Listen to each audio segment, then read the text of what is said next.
संभव होत है, सुनो साथ चित दे। भजो राज श्यामा श्री प्राणनाथ, सखी जीवन हमारो। श्री महामति कहे साथ जी, भया चर्चा का बखत। अब तुम सुनियो चित दे, श्री लाल आगे आए बैठे न तकत। श्री लाल आगे आए बैठे न तकत। चलिए। चार वर्ण चार आश्रम, सब पे कठोर। सबने देखा श्री राज को, किमी दिल सकौर। दिल सकौर,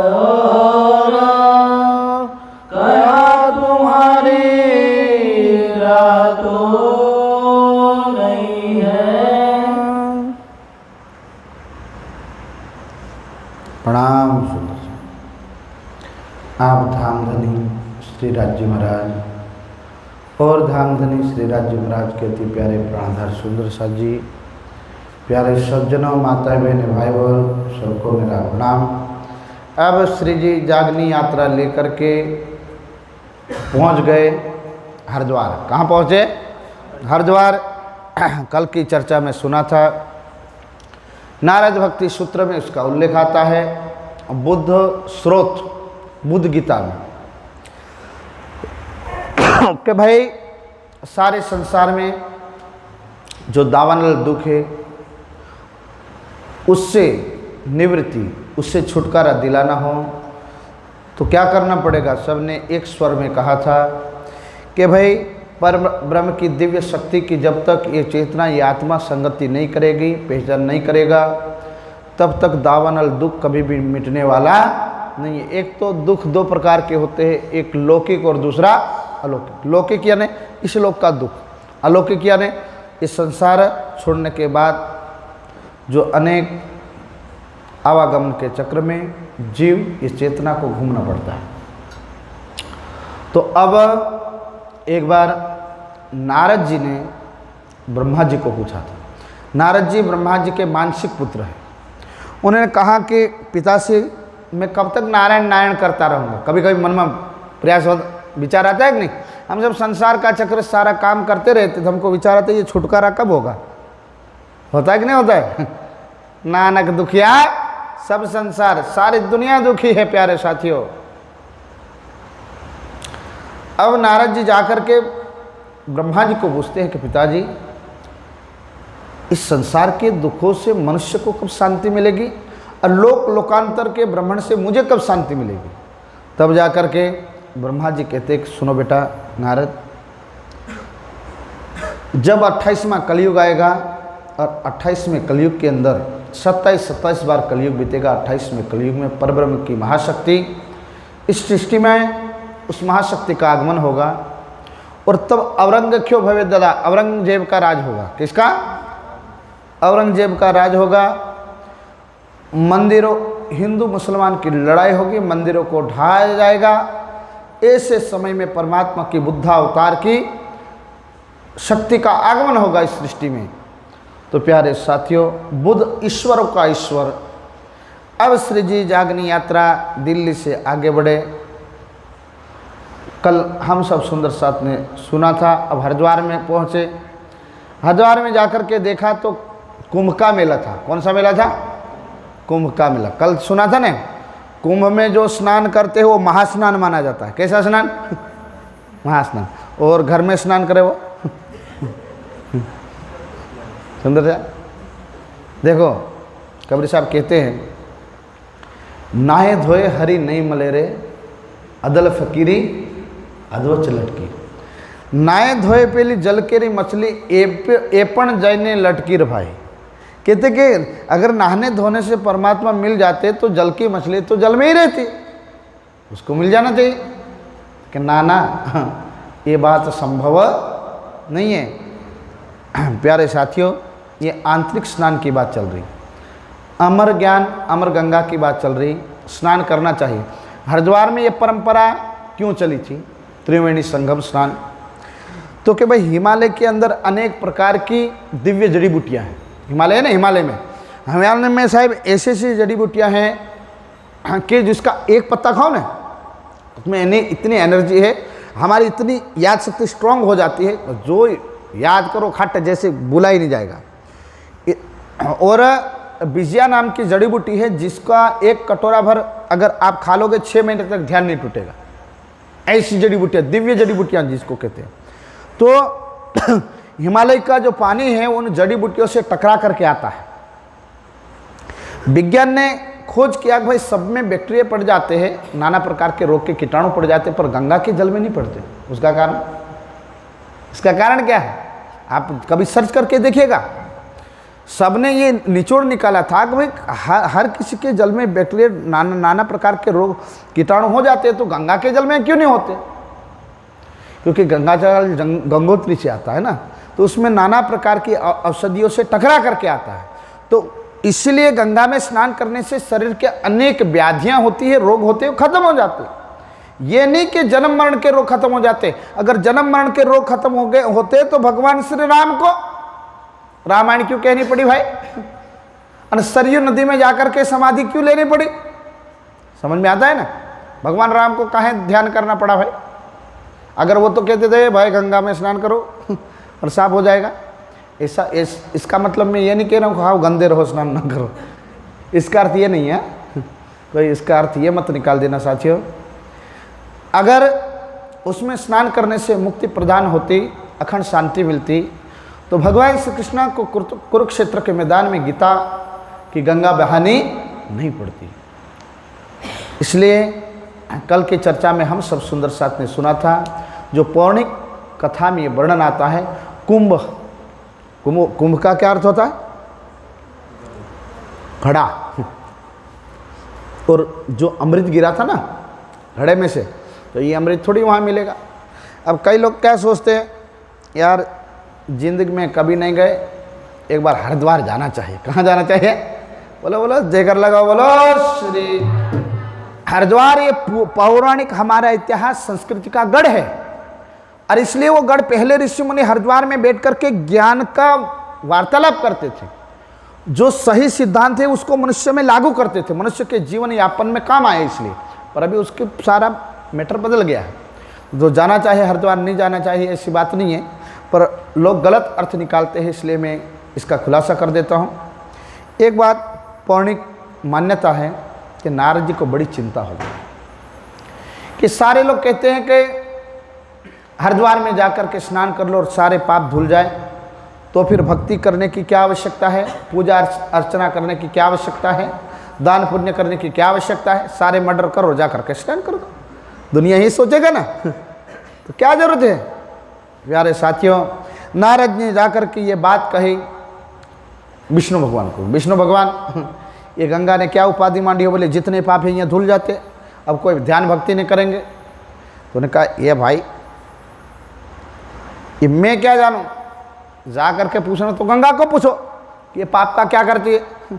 तो जा करके पूछा गंगा मैया। अब एक बात का खुलासा करते हैं, ध्यान से सुनो, बोलो श्री। एक गंगा है कौन? जो गंगा का नाम लिया जाता ना, ये कौन है? पौराणिक कथा में मान्यता आती है भगीरथ ने, प्यारे सुंदर सा जी ऐसे शंकर के भगवान की जटाओं में धारण की गई और स्वर्ग वैकुंठ से उसका लक्ष्मी के रूप में उसका आगमन होता है। एक ऋषि का नाम उसमें लिया जाता है, पर एक उसको उपमा दी जाती है। बाकी ये तो आप वैज्ञानिक तरीके से देखें तो अभी कोई वहाँ ऋषि नहीं बैठा है, शंकर भगवान नहीं बैठे, ये मूल बातें हैं। वहाँ कोई बैठा नहीं वहाँ जा कर के देखो एक जटा में से गिर रहे, ऐसा नहीं। सुंदर साथ जयकार लगाओ, बोलो श्री प्राणानंद। एक पूरा पौराणिक मान्यता है, जब नारद ने आकर के माँ गंगा को पूछा, हाँ इसका मतलब ये नहीं, सच्चे दिल से अगर कोई गंगा की उपासना करता है, गंगा ये लक्ष्मी का स्वरूप माना जाता है, कोई गंगा की उपासना करता है कि गंगा एक देवी है। आप कहोगे किस आधार पर आप कह सकते हैं? क्योंकि गंगा पुत्र भीष्म हुए हैं। कौन हुए हैं? भीष्म, वो गंगा पुत्र है, गंगा पुत्र भीष्म हुए हैं और बहुत शक्तिशाली थे। जब प्रसंग आएगा तब सुना दूंगा उसकी हिस्ट्री। प्यारे साथियों, नारद ने जाकर के माँ गंगा को पूछा कि मैया ये सारे पाप धुलते हैं क्या करते हैं? तो बोले मैं यहाँ अलमारी में थोड़ी रखूँ, स्नान करके जाते हैं जो ऐसी भावना रखता है, यहाँ से पानी बह के समुद्र में चला जाता है। कहाँ जाता है? उन्होंने जाकर के समुद्र देवता को पूछा, देवता ये सारे गंगा में से पाप आते क्या करते? तो बोले जब मई जून की गर्मी में किरणें जब सीधी समुद्र में पड़ती है तो बाष्पीभवन होता है, तो पानी बाष्प होकर के कहाँ पहुँचता है? बादलों में। कहाँ पहुँचता है? बादलों में। तो साथ में पाप भी पहुँचेगा कि नहीं? बोलो श्री प्राण। अब जहाँ जा कर के बोले इंद्र को पूछते हैं, मेघों को पूछते हैं कि इन पापों को क्या करते हो तुम? तो क्या करें, अब बादलों में भर देते हैं। और जो ये सोचता है कि हम यहाँ धूके जाए तो उसको भाई पैसा बैंक में 7 साल में डबल हो जाता है, तो यहाँ नहीं होगा डबल होगा कि नहीं? हो जाता है। तो क्या बादल कहते हैं हम ब्याज समेत वहाँ बरसा देते हैं। बोलो श्री। इसलिए साथियों अब श्री जी पहुँचे हैं, उसमें 4 वर्ण वाले लोग हैं, 4 आश्रम वाले लोग हैं, 4 संप्रदाय वाले लोग हैं। वो सब के 10 नाम सन्यासी खड़दर्शनी सब इकट्ठे हुए हैं और कहने लगे श्री जी को, अरे भाई राह तुम्हारी नई है, ये मार्ग तो तुम्हारा नया है, कोई भगत नया लग रहा भाई, हरिद्वार के मेले में आए हैं। क्योंकि औरंगजेब बादशाह ने सारे साधु संतों को इकट्ठा करके चक्की पिसवा रहे थे। क्या पिसवा रहे थे? चक्की। हरिद्वार के इतना तगड़ा प्यारे सुंदर साथ जी शासन था औरंगजेब बादशाह का। सब साधु संतों को बंदी बना करके हरिद्वार के अंदर बंदी बना रखा था।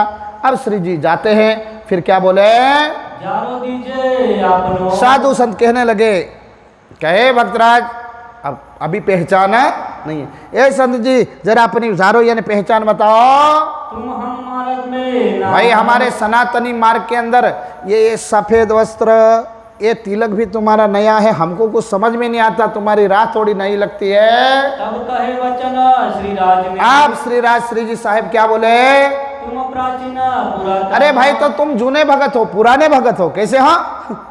पुराने भगत हो, पुरातन हो, हमारा तो नया मार्ग है। सो कहो हमें समझाइए। अरे हम क्या आपको बताएं, आप हमें समझाओ। हम तो खोजी है जानने के लिए। हरिद्वार के मेले में सुना है बड़े बड़े साधु संत आते हैं, वो आत्मा का ज्ञान लुटाते हैं, आत्मा का ज्ञान देते हैं। जो ज्ञान प्राप्त करने से ये जन्म मरण का चक्र छूटता है, संसार का दुख दूर होता है और आत्मिक आनंद मिलता है, हम इसलिए आए हैं। अच्छा, तब जा कर के कोई कहने लगे भाई हमारे में आ जाओ, दूसरे कहने लगे हमारे में आ जाओ। तब श्री जी ने कहा भाई आज सब में मैं तो जो अच्छा लगे वो ग्रहण करूंगा, पर मेरी बात सुनो। जो भी मुझे बात सुनावे वो ध्यान से सुने कि क्रोध अहंकार छोड़ करके जो पूछूं उसका उत्तर देना तो मुझे संतुष्टि होगी, वरना तुम बोलोगे उसमें जो संशय होगा तो मैं प्रश्न तो जरूर पूछूंगा। श्री जी ने क्लियर किया। फिर क्या हुआ? चित सो कहो समझाए। और बड़े ध्यान पूर्वक हमें समझाना, कहो यथार्थ वेद ले। और प्रमाण से समझाना, खाली खाली नहीं। सोई गहे हमारे। और प्यार से हम ग्रहण करेंगे। अपनो दड़ा जो होए। और पक्की बात वो बताना। तब जाकर के प्यारे सुंदर साथ जी पहले रामानुज बोले। कितने? कौन बोले? 4 संप्रदाय है, रामानुज, निमानुज, विष्णुश्याम और माधवाचार्य। पहली पद्धति आप संक्षेप में हरिद्वार प्रसंग सुनिएगा। रामानुज वाले कहने दे इधर आओ, निमानुज वालों को छोड़ो नहीं, इनको नहीं, हमारे में आओ। श्री जी कोई बात नहीं भैया तुम ही सुना दो। अब वो आए, श्री जी को बिठाए और रामानुज वाले क्या बोले? कहो अगोचर पंथ सही। हमारा कोई छोटा मोटा संप्रदाय थोड़ी है। अगोचर मतलब ये दृष्टि से गोचर होता दिखता ऐसा ऊंचा संप्रदाय है। प्राणनाथ जी हम आपको बता रहे, बाकी दूसरे को हम नहीं देते ये ज्ञान। रामानुज वाले कहने लगे देखो अपनी दृष्टि और दृष्टि से उसको पहचानना। हमारे गुरु धर्म में, हमारे गुरु में धर्म में क्या चलता है, ध्यान से सुनो।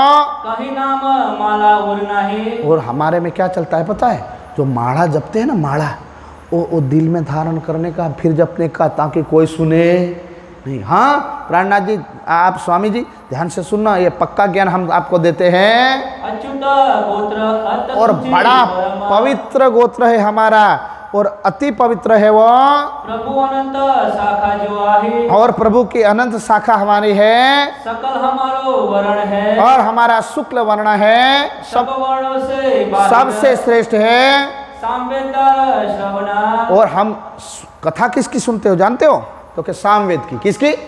साम। अब ये कौन बता रहे, रामानुज वालों किसको बता रहे, श्री जी को। अब श्री जी के हम खोजिए भाई, हम जानने आए हैं। तब फिर क्या कहा, मुक्त समीपी जाहिर। और ये शरीर छोड़ोगे ना तो सीधे वैकुंठ में ले जाएंगे हम। कहाँ ले जाएंगे? अरे रामानुज वाले कहने लगे श्री जी स्वर्ग की बात नहीं, तपलोक की बात नहीं, जनलोक की बात नहीं, श्री सीधे विष्णु भगवान के द्वार पे। और कौन सी मुक्ति देंगे? सामीपी। कौन सी? मरते ही विष्णु भगवान के सामने तत्काल खड़े हो जाओगे वहां, बस। ऐसी बड़ी मुक्ति कहाँ मिलेगी? आ जाओ हमारे संप्रदाय में। मठ वैकुंठ है हमारो। और हमारा मठ संसार में नहीं, वैकुंठ में है। सुमेर प्रदक्षिणा जान। और सुमेर पर्वत की हम प्रदक्षिणा करते हैं। बीज मंत्र निराकार है। और यहाँ पहुंचना हो तो निराकार निराकार बोलना। क्या है? तू ही निराकार, धन धन निराकार। निर्गत आकार है, सह निराकार है। निराकार का अर्थ क्या होता है कि जिसका रूप रंग नहीं हो। क्या है? निराकार मंत्र तुम जपते रहो। ये मंत्र बहुत बड़ा है। फिर क्या कहा? नभ सम भ्रमेमान। और परमात्मा को क्या आकाश जैसा मानना, बहुत बड़े विशाल स्वरूप में मानना। पद्मनाभ क्षेत्र है। और पद्मनाभ हमारा क्षेत्र है। मेला कोटा सुख विलास। और सुख विलास का स्थान मेलकोटा है। लक्ष्मी इष्ट अतगोप है। और हमारी देवी कौन है पता है? लक्ष्मी जी है और गुप्त है। आपको बताते हैं, कोई काम पड़े तो पैसा उनके पास से ले लेना। बोलो श्री। और धनी हो जाओगे, इसकी भक्ति करो। स्वामी जी कहाँ इधर उधर घूमते हो, आप दूसरी जगह कहीं मत जाना, यहाँ बैठना। लक्ष्मी का मंत्र बता दिया है निराकार, लक्ष्मी देवी बता दिया है। और क्या चाहिए? उज्जवल अति प्रकाश है। अरे जिनका स्वरूप बड़ा उज्जवल है, ये पद्धति लक्ष्मी से चले। और साक्षात लक्ष्मी देवी ने मार्ग चलाया है, इससे बड़ा कोई मार्ग नहीं है। ये पद्धति बिना भ्रमाए। अरे इसमें कोई भ्रमणा नहीं है। बोलो श्री। भटकने का मार्ग नहीं है, सीधी वैकुंठ से राजधानी एक्सप्रेस। कैसी?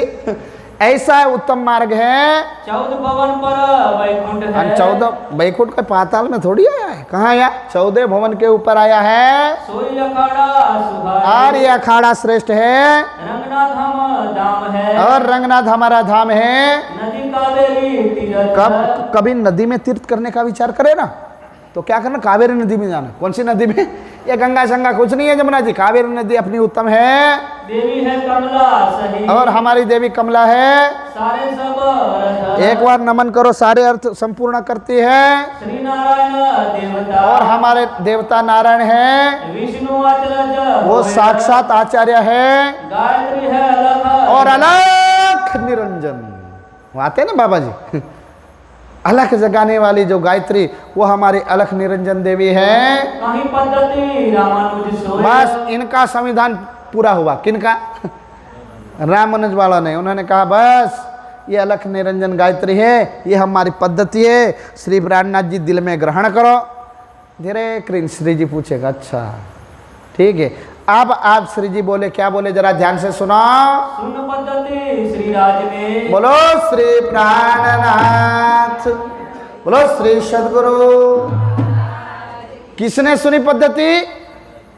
बोलो बोलो किसने सुनी? राज ने सुनी। सुनने के बाद क्या बोले? तुम धन्य रामानुज देह। धन धन तुम हो रामानुज। क्यों धन्य कहा? जग माहे की कही तुम। एक तो तुमने क्या बात बताई कि भाई सारी बातें जगत के अंदर की कही, और क्या कही? कहे वेद जगत को नाश। तुम्हारी एक बात सही है, कि हमारा अगाध पंथ है। कैसा पंथ है? वहां तक कोई पहुंचा नहीं।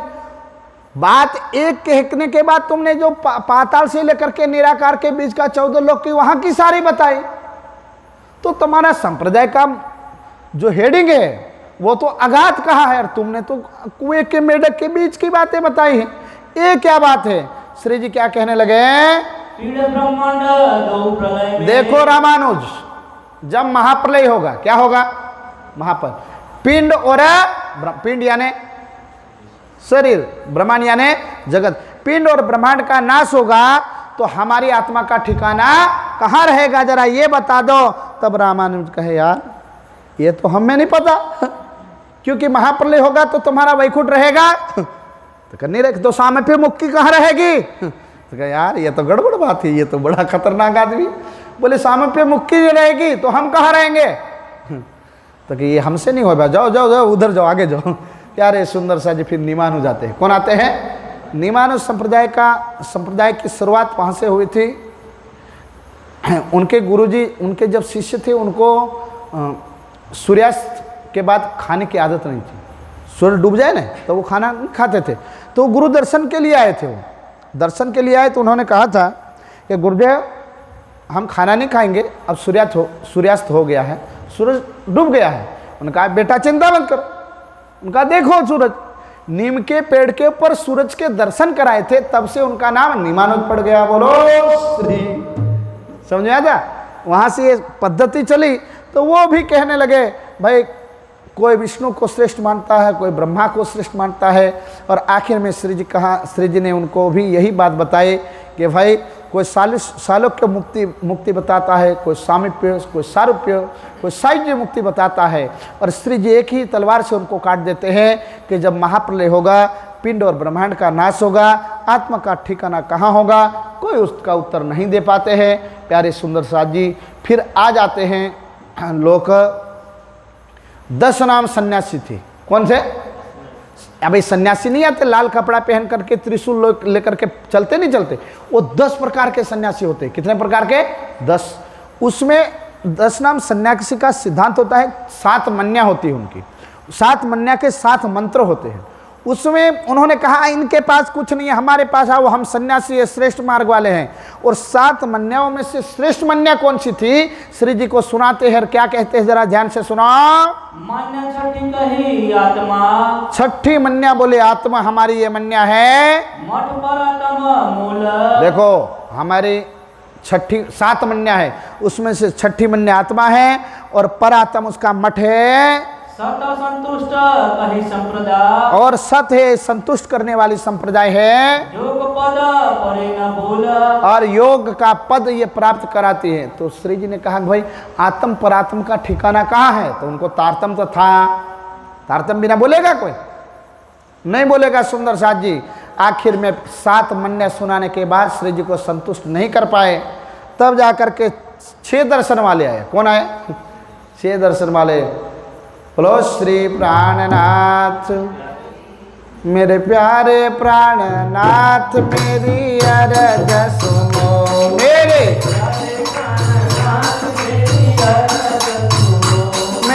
अरज सुनो, मेरी विनंती सुनो, मेरी अरज सुनो। ओ मेरे पन्ना वाले नाथ, मेरी अरज सुनो।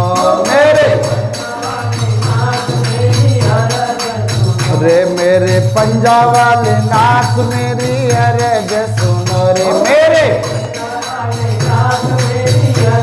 प्यारे साथियों, अब श्री जी जाते हैं खड़ दर्शनी। 6 दर्शन। अब दर्शन किसको कहते हैं? तो क्या भाई प्रत्यक्षीकरण, यथार्थ जो दर्शा दे उसको दर्शन कहते हैं। हिंदू परंपरा के अंदर 6 दर्शन माने गए। उसमें वैशेषिक, मीमांसा, न्याय, पातंजल, समझ में आता है ना, वेदांत, ये दर्शन प्यारे सुंदर साथ जी है। तो उन्होंने श्री जी को एक बात बताई, 6 दर्शनों का मत भी अलग अलग हुए। कोई काल को ब्रह्म मानता है, तो वेदांत दर्शन सर्वम खलिदम ब्रह्म की उद्घोषणा करता है कि परमात्मा कण कण में है। कोई दर्शन कहता है प्रकृति, पुरुष और जीव एक ही, कोई अलग अलग नहीं है। कोई दर्शन ये कहता है कि दुख की 21 सीढ़ियां हैं। कितने? तो श्री जी ने कहा उसमें सुख की सीढ़ी कौन सी है? तो क्या हमको पता नहीं। तो 6 दर्शन वालों को समझने के लिए एक दृष्टांत समझिए, आपको समझ में आ जाएगा। 6 अंधे थे। कितने? 6 अंधे। उनको कहा गया भाई हाथी कैसा है? हाथी की परिभाषा पूछी उनको कि हाथी की परिभाषा हमको बताओ, इससे आपको दर्शन वालों का सिद्धांत क्या है समझ में आएगा। तो हर अंधे को हाथी के बारे में बताने के लिए कहा हाथी कैसा है। तो हाथी को उन्होंने दर्शाने की कोशिश की गई कि हाथी के पास जाकर के किसके हाथ में सूंड आई। क्या आई? सूंड। तो किसी ने कहा कि हाथी पाइप जैसा है। कैसा? पाइप जैसा। किसी के हाथ में पैर आ गया। कहने का अर्थ तो सही है। तो उसको पूछा कि हाथी कैसा? तो थांबला जैसा। कैसा? खंबे जैसा। तो किसी को पूछा गया, किसी के हाथ में एक अंधा गया तो हाथी की पूंछ पकड़ लिया। क्या पकड़ लिया? पूंछ। उसको आकर के पूछा कि भाई हाथी कैसा है? तो कह थांबला जैसा भी नहीं है, पाइप जैसा भी नहीं है, हाथी तो रस्सी जैसा है। बोलो श्री। कैसा है? रस्सी जैसा है। एक को भेजा हाथी के पेट को यूं करके, अरे सब झूठे हैं बोले, हाथी तो दीवार जैसा होता है। बोलो श्री। बाकी उन्होंने पैर वाले को, पूंछड़ी वाले को और सूंड वाले को कैसा माना? गलत माना। फिर दूसरा गया, साथियों उसके हाथ में हाथी के कान आ गए। क्या आ गए? कान। उनको पूछा भाई हाथी कैसा है? अरे रस्सी जैसा भी नहीं है, दीवार जैसा भी नहीं है, पाइप जैसा भी नहीं है, थांबले जैसा भी नहीं है, हाथी तो सुपड़ा जैसा है। बोलो श्री। अब सब अलग अलग विवेचना कर रहे हैं। ये 6 अंधों की तरह दर्शनों का सिद्धांत है। तो फिर छठे को भेजा तो उसके हाथ में हाथी के दांत आए। क्या आ गए? दांत। कहने लगे सब झूठे, हाथी तो लकड़ी जैसे है। बोलो श्री। प्यारे साथियों, अनेक दर्शनों के अंदर अलग अलग बात बताई गई है। जैसे न्याय दर्शन, 1-2 दर्शन की बात मैं बता देता। न्याय दर्शन क्या कहता है? तो कि न्याय प्रणाली भारत की कैसी होनी चाहिए, इसका वर्णन न्याय दर्शन में किया गया है। अब न्याय को 6 तरीके से कसा गया है कि सत्य क्या है, उसको जानने के लिए उसकी 6 प्रकार की भूमिकाएं हैं। 1-2 मैं आपको बता देता हूं, ध्यान से सुनिएगा। बोलो श्री प्राण। जैसे एक कहता है अनुमान प्रमाण। जैसे हम लोग जंगल से धुआं निकल रहा तो हम क्या अनुमान लगाते हैं? जंगल में धुआं निकल रहा है, ठीक है, तो हमने अनुमान क्या लगाया कि धुआं क्यों निकल रहा? आग तो हमने नहीं देखी, पर क्या लगाया? इसको अनुमान प्रमाण बोलते हैं। क्या प्रमाण बोलते हैं? अनुमान। दूसरा, धुआं हो सकता है, राख का भी हो सकता है। समझ में है ना? कोई राख भी यूं करके धुआं उड़ा सकता है, कोई केमिकल का भी हो सकता है, पर हमने क्या लगाया? अनुमान। दूसरा प्रमाण होता है प्रत्यक्ष प्रमाण।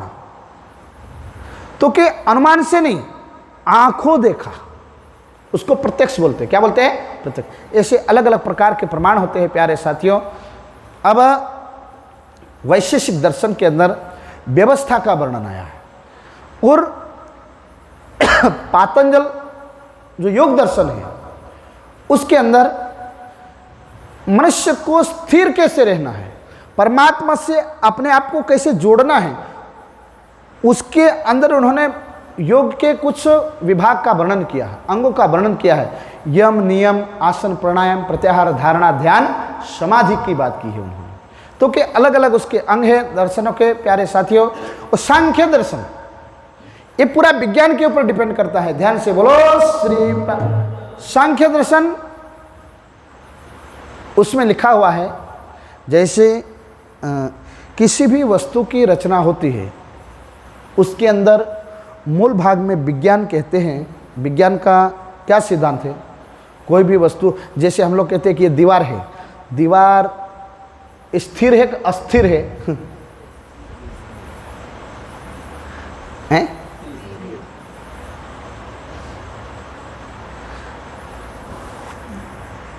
इसका मतलब है ना, मैं विज्ञान की दृष्टि से पूछ रहा हूँ। जैसे अणु परमाणु हम लोग बोलते हैं ना, अणु परमाणु, वैशेषिक दर्शन में ऋषि ने एक, जैसे हम लोग कई बार कहते हैं कि इलेक्ट्रॉन प्रोटॉन न्यूट्रॉन बोलते हैं कि नहीं बोलते, इनके संयोग से हर वस्तु का सर्जन होता है, ठीक है। इसकी खोज इसमें की गई है। तो दर्शनकार ये बताता है कि भाई सृष्टि की बारीकी में जाते हैं, सृष्टि प्रारंभ से जाते हैं, तो इसमें कभी उन्होंने कहा है कि काल की प्रधानता है, कभी उन्होंने कहा है कि जीव ब्रह्म और प्रकृति एक है। ऋषि मुनि उसमें हर एक वस्तु को दुनिया के सामने रखा, उसको दर्शन बोलते हैं। तो उसमें बहुत काफ़ी अलग अलग ज्ञान है, अलग अलग दर्शनों का ज्ञान है सुंदर साथ जी। तो ये दर्शन वालों ने श्री जी के सामने रखा, पर आत्मा के बारे में उनको पूछा गया तो अथा तो ब्रह्म जिज्ञासा, किसी ने कहा ब्रह्म को जानना हो तो मन में जिज्ञासा लाओ, बाकी हमारे पास कुछ नहीं है सुंदर साथ जी। ये ऐसे तो ये ज्ञान का विषय बड़ा समझना वालों के लिए तो रस है, बाकी बोरिंग हो जाता है। कैसे हो जाते हैं? बोर आ जाते हैं। इसलिए कभी कभी डॉक्टर क्या करते हैं, कड़वी दवाई में मिठाई में अलग अलग साहिब वो फ्लेवर आता है कि नहीं, दवाई उसमें तो गड़बड़ होता है, पर फ्लेवर में डाल देते हैं तो पता नहीं चलता है, पीते हैं तो। बोलो श्री। ऐसे ही दर्शनों में भी ऐसा है, नकरा ज्ञान उसमें भरा है अलग अलग विषयों का। तो 6 दर्शन वालों को श्री जी ने बारीकी से उनको समझाया कि भाई कोई कण कण में परमात्मा मान रहे थे, तो धामधनी श्री प्राणनाथ जी ने उनको कहा कण कण में अगर परमात्मा है तो गुरु शिष्य की आवश्यकता क्यों पड़ी? कण कण में अगर परमात्मा है तो शरीर छोड़ने के बाद, जीव निकलने के बाद शरीर बोलना चाहिए, क्योंकि कण कण में परमात्मा है ना, हम सबके अंदर परमात्मा है। सर्वम खलिदम ब्रह्म का उद्घोष दर्शनों में किया गया है। तो प्यार से श्री जी समझाते हैं कि भाई संसार में परमात्मा की सत्ता है। क्या है? सत्ता। जैसे भारत देश के अंदर किसकी सत्ता है? भारत सरकार की एक नहीं, प्रधानमंत्री भारत की एक एक जगह भारत सरकार की एक नहीं, और यहाँ के सत्ता उनकी है पर दिखती। चलो इसको समझने के लिए और एक जयकार लगाओ, बोलो श्री। मोदी साहब ने रात के 12 बजे आकर के बोल दिया 500 के 1000 की नोट बंद। अब नोट तो वैसी की वैसी है, उसमें कुछ कमी हुई, छोटी मोटी हुई नोट, तो फिर गया क्या? चलो भाई इस बात को समझ लिया तो मेरे सिद्धांत को समझ में आ जाएगा। नोट ऐसी कैसी, जहां रखा वहीं ही नोट है, फिर उसको लेकर के हम जाते हैं तो बोले इसको बदलनी पड़ेगी, ये नहीं चलेगी, अब नहीं आगे, तो उसमें गया क्या? फिर सत्ता चली गई। बोलो श्री। क्या चली गई? सत्ता। ऐसे ही संसार में परमात्मा की सत्ता कण कण में, जैसे भारत देश की, भारत सरकार की सत्ता नोट में थी और वो उन्होंने सत्ता खींच लिया, और वो कण कण में कहाँ है? ब्रह्मलोक में है। कहाँ है? परम धाम में राज्य कण कण में है। इस संसार के अंदर परमात्मा सत्ता रूप में है। किस रूप में है? सत्ता रूप में है, और स्वरूप से परम धाम में, पर इसका भेद नहीं मिला, इसलिए दर्शनकारों ने उसको कण कण में माना। अब प्यारे सुंदर साथ जी यहाँ से श्री जी बताते हैं, जरा ध्यान से सुनना उसका उल्लेख। सूक्ष्म स्वरूप नित्य तुम कहो, तुम सूक्ष्म स्वरूप बताते हो तो स्थूल कहत हो नाश, और स्थूल का नाश बताते हो 20 का सीढ़ियन से, और 21 सीढ़ी तुमने प्रधानता बताई है। कहा नित्य को वास, अनित अखंड आत्मा और परमात्मा का उसमें वास कहाँ है? तुमने 21 सीढ़ियां तो संसार की कही। तब जाकर के दर्शन शास्त्री बोलते हैं भैया इसके विषय में हमको जानकारी नहीं है, यहाँ से सब एक हो गई। देखो एक पॉलिटिक्स की बात करता हूँ, यहाँ हमारा विषय पॉलिटिक्स का नहीं है, फिर भी अगर एग्जाम्पल है, देखो धर्म के अंदर राजनीति नहीं होनी चाहिए, पर राजनीति के अंदर धर्म होना चाहिए, तो देश का नीति उजली होती। सिद्धांत समझ में आ गया ना? धर्म के अंदर राजनीति होनी चाहिए, पर राजनीति के अंदर क्या होना चाहिए? धर्म होना चाहिए। धर्म पूर्वक अगर राजा राज करता है तो बहुत लंबे तक टिकता है। जैसे चाणक्य ने चंद्रगुप्त को ये नॉलेज दिया था, ज्ञान दिया था। तो यहाँ प्यारे सुंदर साथ जी बता रहे थे, देखो संसार की अनेक प्रकार की पार्टियां होती है, इलेक्शन लड़ती हैं। जब हार जाते हैं ना, तो जितने हारे हुए सब एक हो जाते हैं। कल सब दुश्मन थे, आज एक हो जाते हैं, जो और जीते हुए उनके दुश्मन हो जाते हैं। तो यहाँ ऐसा हुआ कि श्री जी से सब हार गए, तो निमानुज, रामानुज, विष्णु श्याम, माधवाचार्य, खड़ दर्शनी, वेदांतिन, सन्यासी सब एक हो गए। सबने कहा कि सब मिलकर के इनको पूछते हैं कि ये कौन है, इन्होंने हमको एक ही प्रश्न से हरा दिया कि पिंड ब्रह्मांड का नाश होगा तो आत्मा परमात्मा का ठिकाना कहाँ होगा।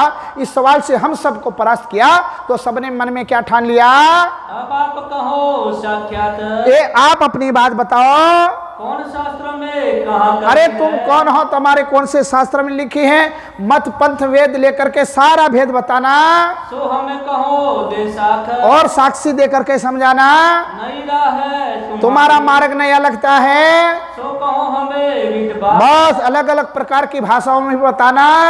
श्री जी का जवाब, कहीं व्यास हरवंश में, प्यारे सुंदर साथ जी श्री जी को पूछते हैं, हाँ 21 सवाल पूछे हैं श्री जी को, सारे ने मिल करके। ये बात कहाँ चल रही है, हरिद्वार के मेले में। कहाँ चल रही, हरिद्वार का कुंभ का मेला है। एक तरफ श्री जी बैठे हैं, एक तरफ साधु संत बैठे हैं। अब श्री जी के प्रश्नों से साधु संत परास हो चुके हैं। अब श्री जी को पूछा कि आप कौन हो, तो कि भाई मेरा प्रमाण जानना है तो तुम्हारी पोथी निकालो, पुराण निकालो, पुराणों में से हरिवंश पुराण निकालो। कौन सा पुराण, हरिवंश पुराण निकालो, भविष्य पर्व निकालो, अध्याय नंबर 4 निकालो। पंडितों ने खटाखट पोथियां थी, फटाफट निकाला हरिवंश पुराण, और उन्होंने कहा भाई हरिवंश पुराण के अंदर मेरा वर्णन आया हुआ है, उसमें व्यास मुनि क्या कहते हैं, हरिवंश पुराण में व्यास ने क्या कहा है, देखो संत विचार, ए साधु संतो, हरिवंश पुराण में व्यास मुनि ने राजा जन्मेजय को बताया है, सुनो विरोध, और ये बात सारा मन का विरोध खत्म करके सुनोगे तो समझ में आएगा। बोलो श्री प्राणनाथ, बोलो श्री सदगुरु। देखिए ये जन्मेजय कौन थे, किनके परिवार से आते हैं, हम लोग भारत की भूमि में जन्मे। हाँ भाई, हाँ 5 पांडवों के परिवार में थे। राजा परीक्षित, अरे परीक्षित किसके पुत्र, अभिमन्यु के, और अभिमन्यु किसके पुत्र, अर्जुन के। हाँ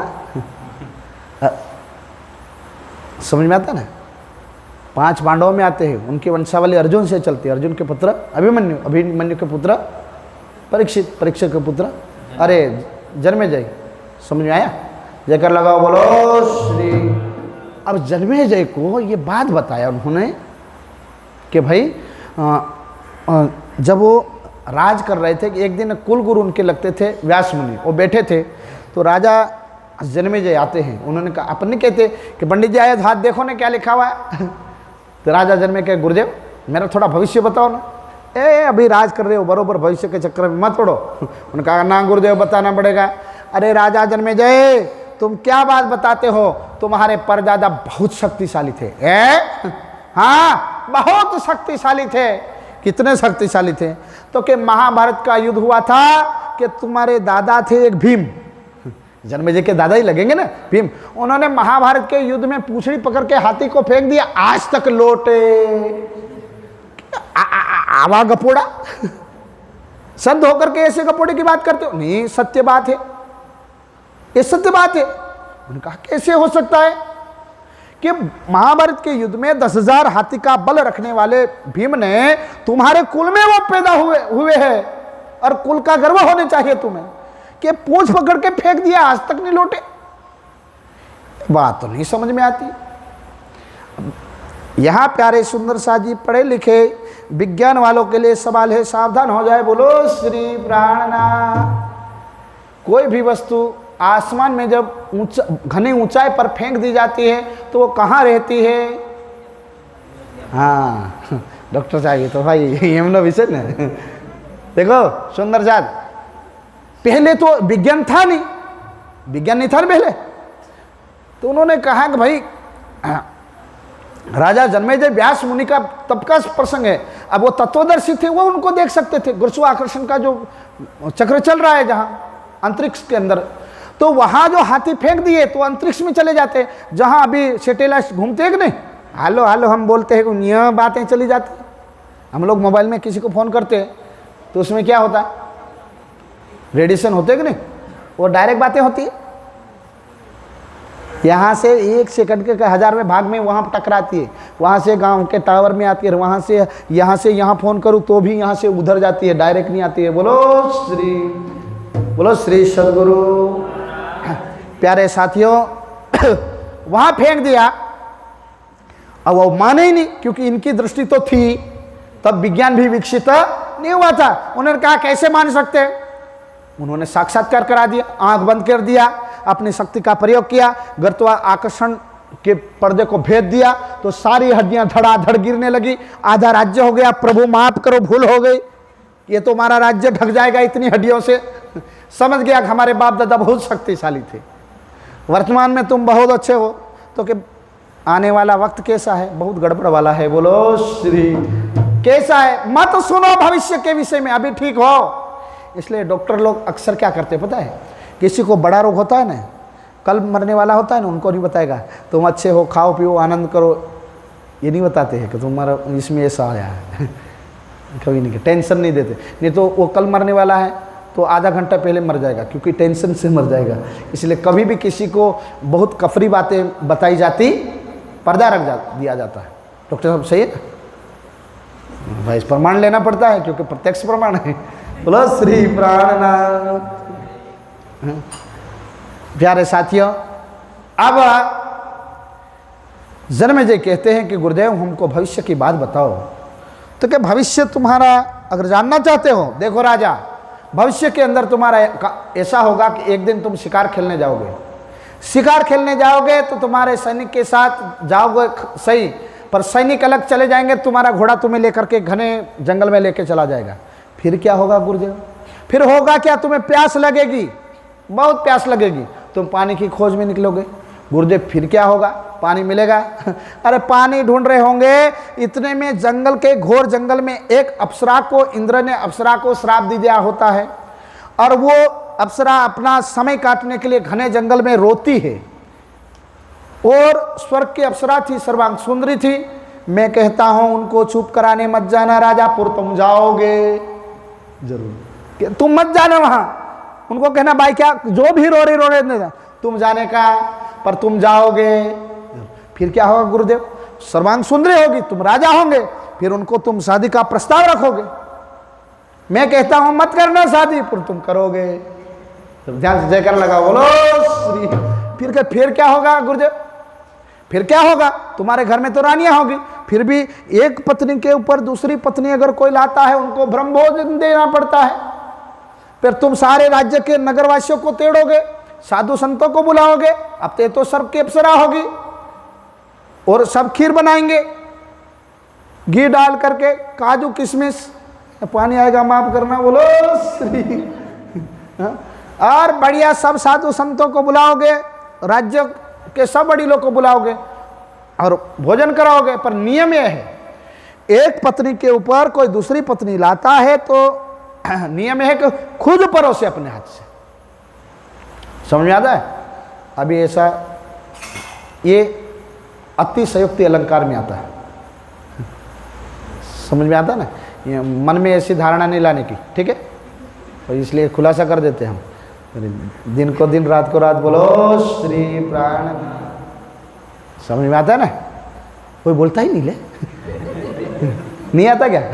आ रहा है तो जिक्र लगाओ, बोलो श्री। प्यारे साथी, प्रसंग आया इसलिए मैं बता रहा हूं। अब क्या होता है,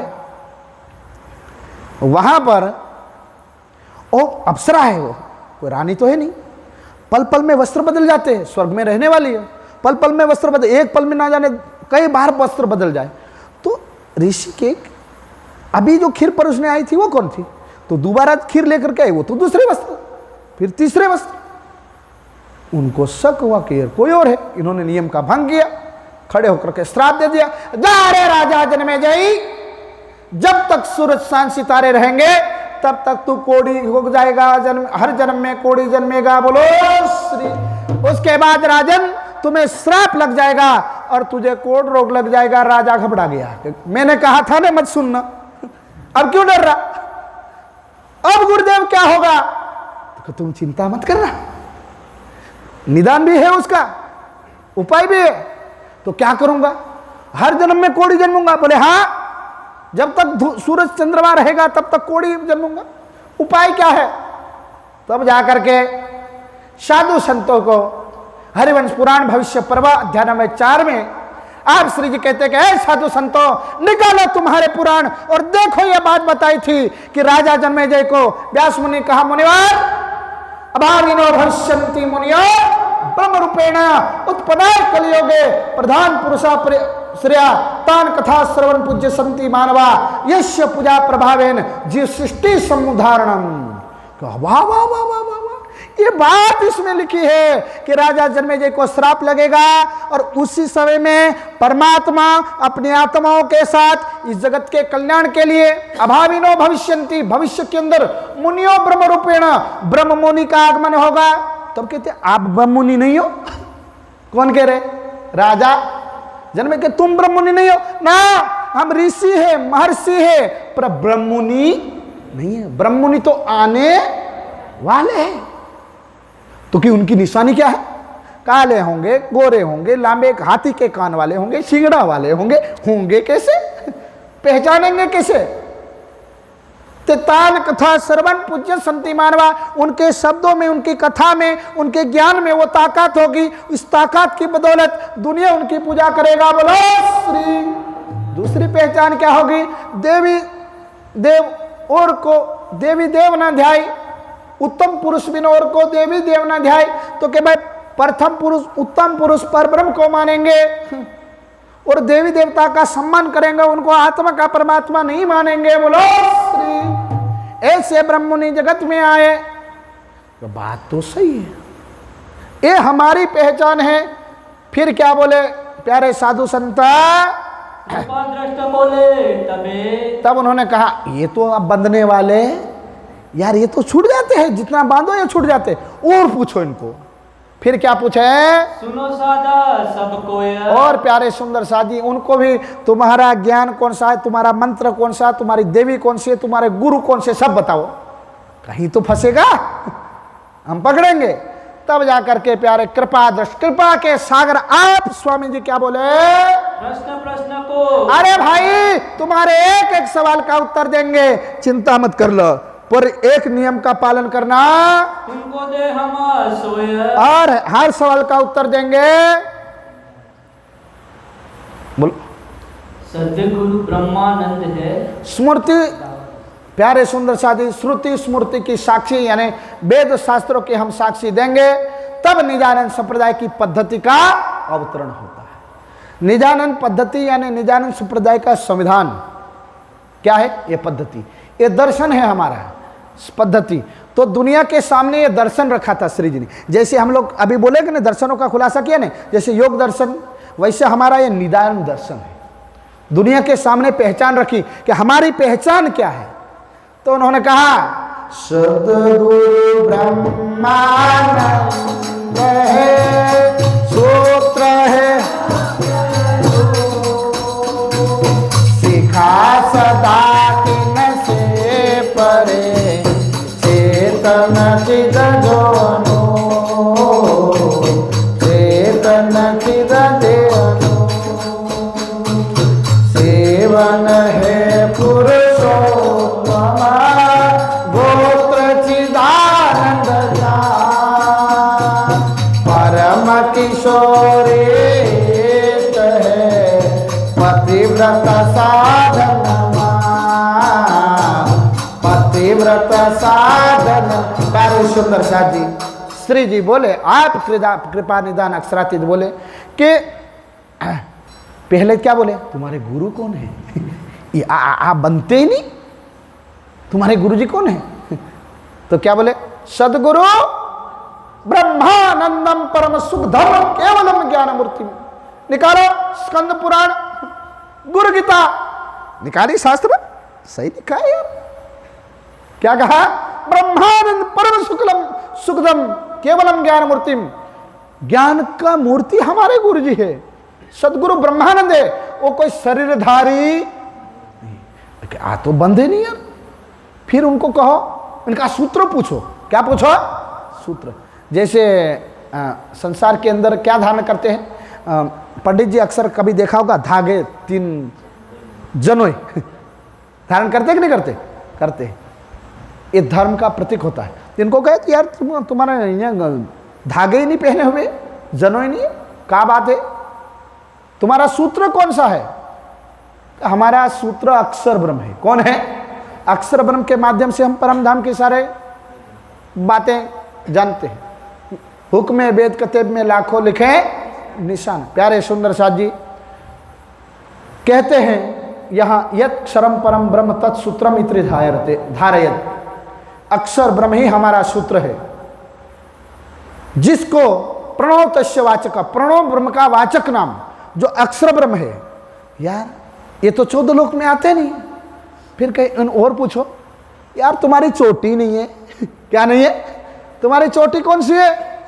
तुम हिंदू होते तो चोटी रखते, तो क्या हमारी बालों की चोटी थोड़ी है?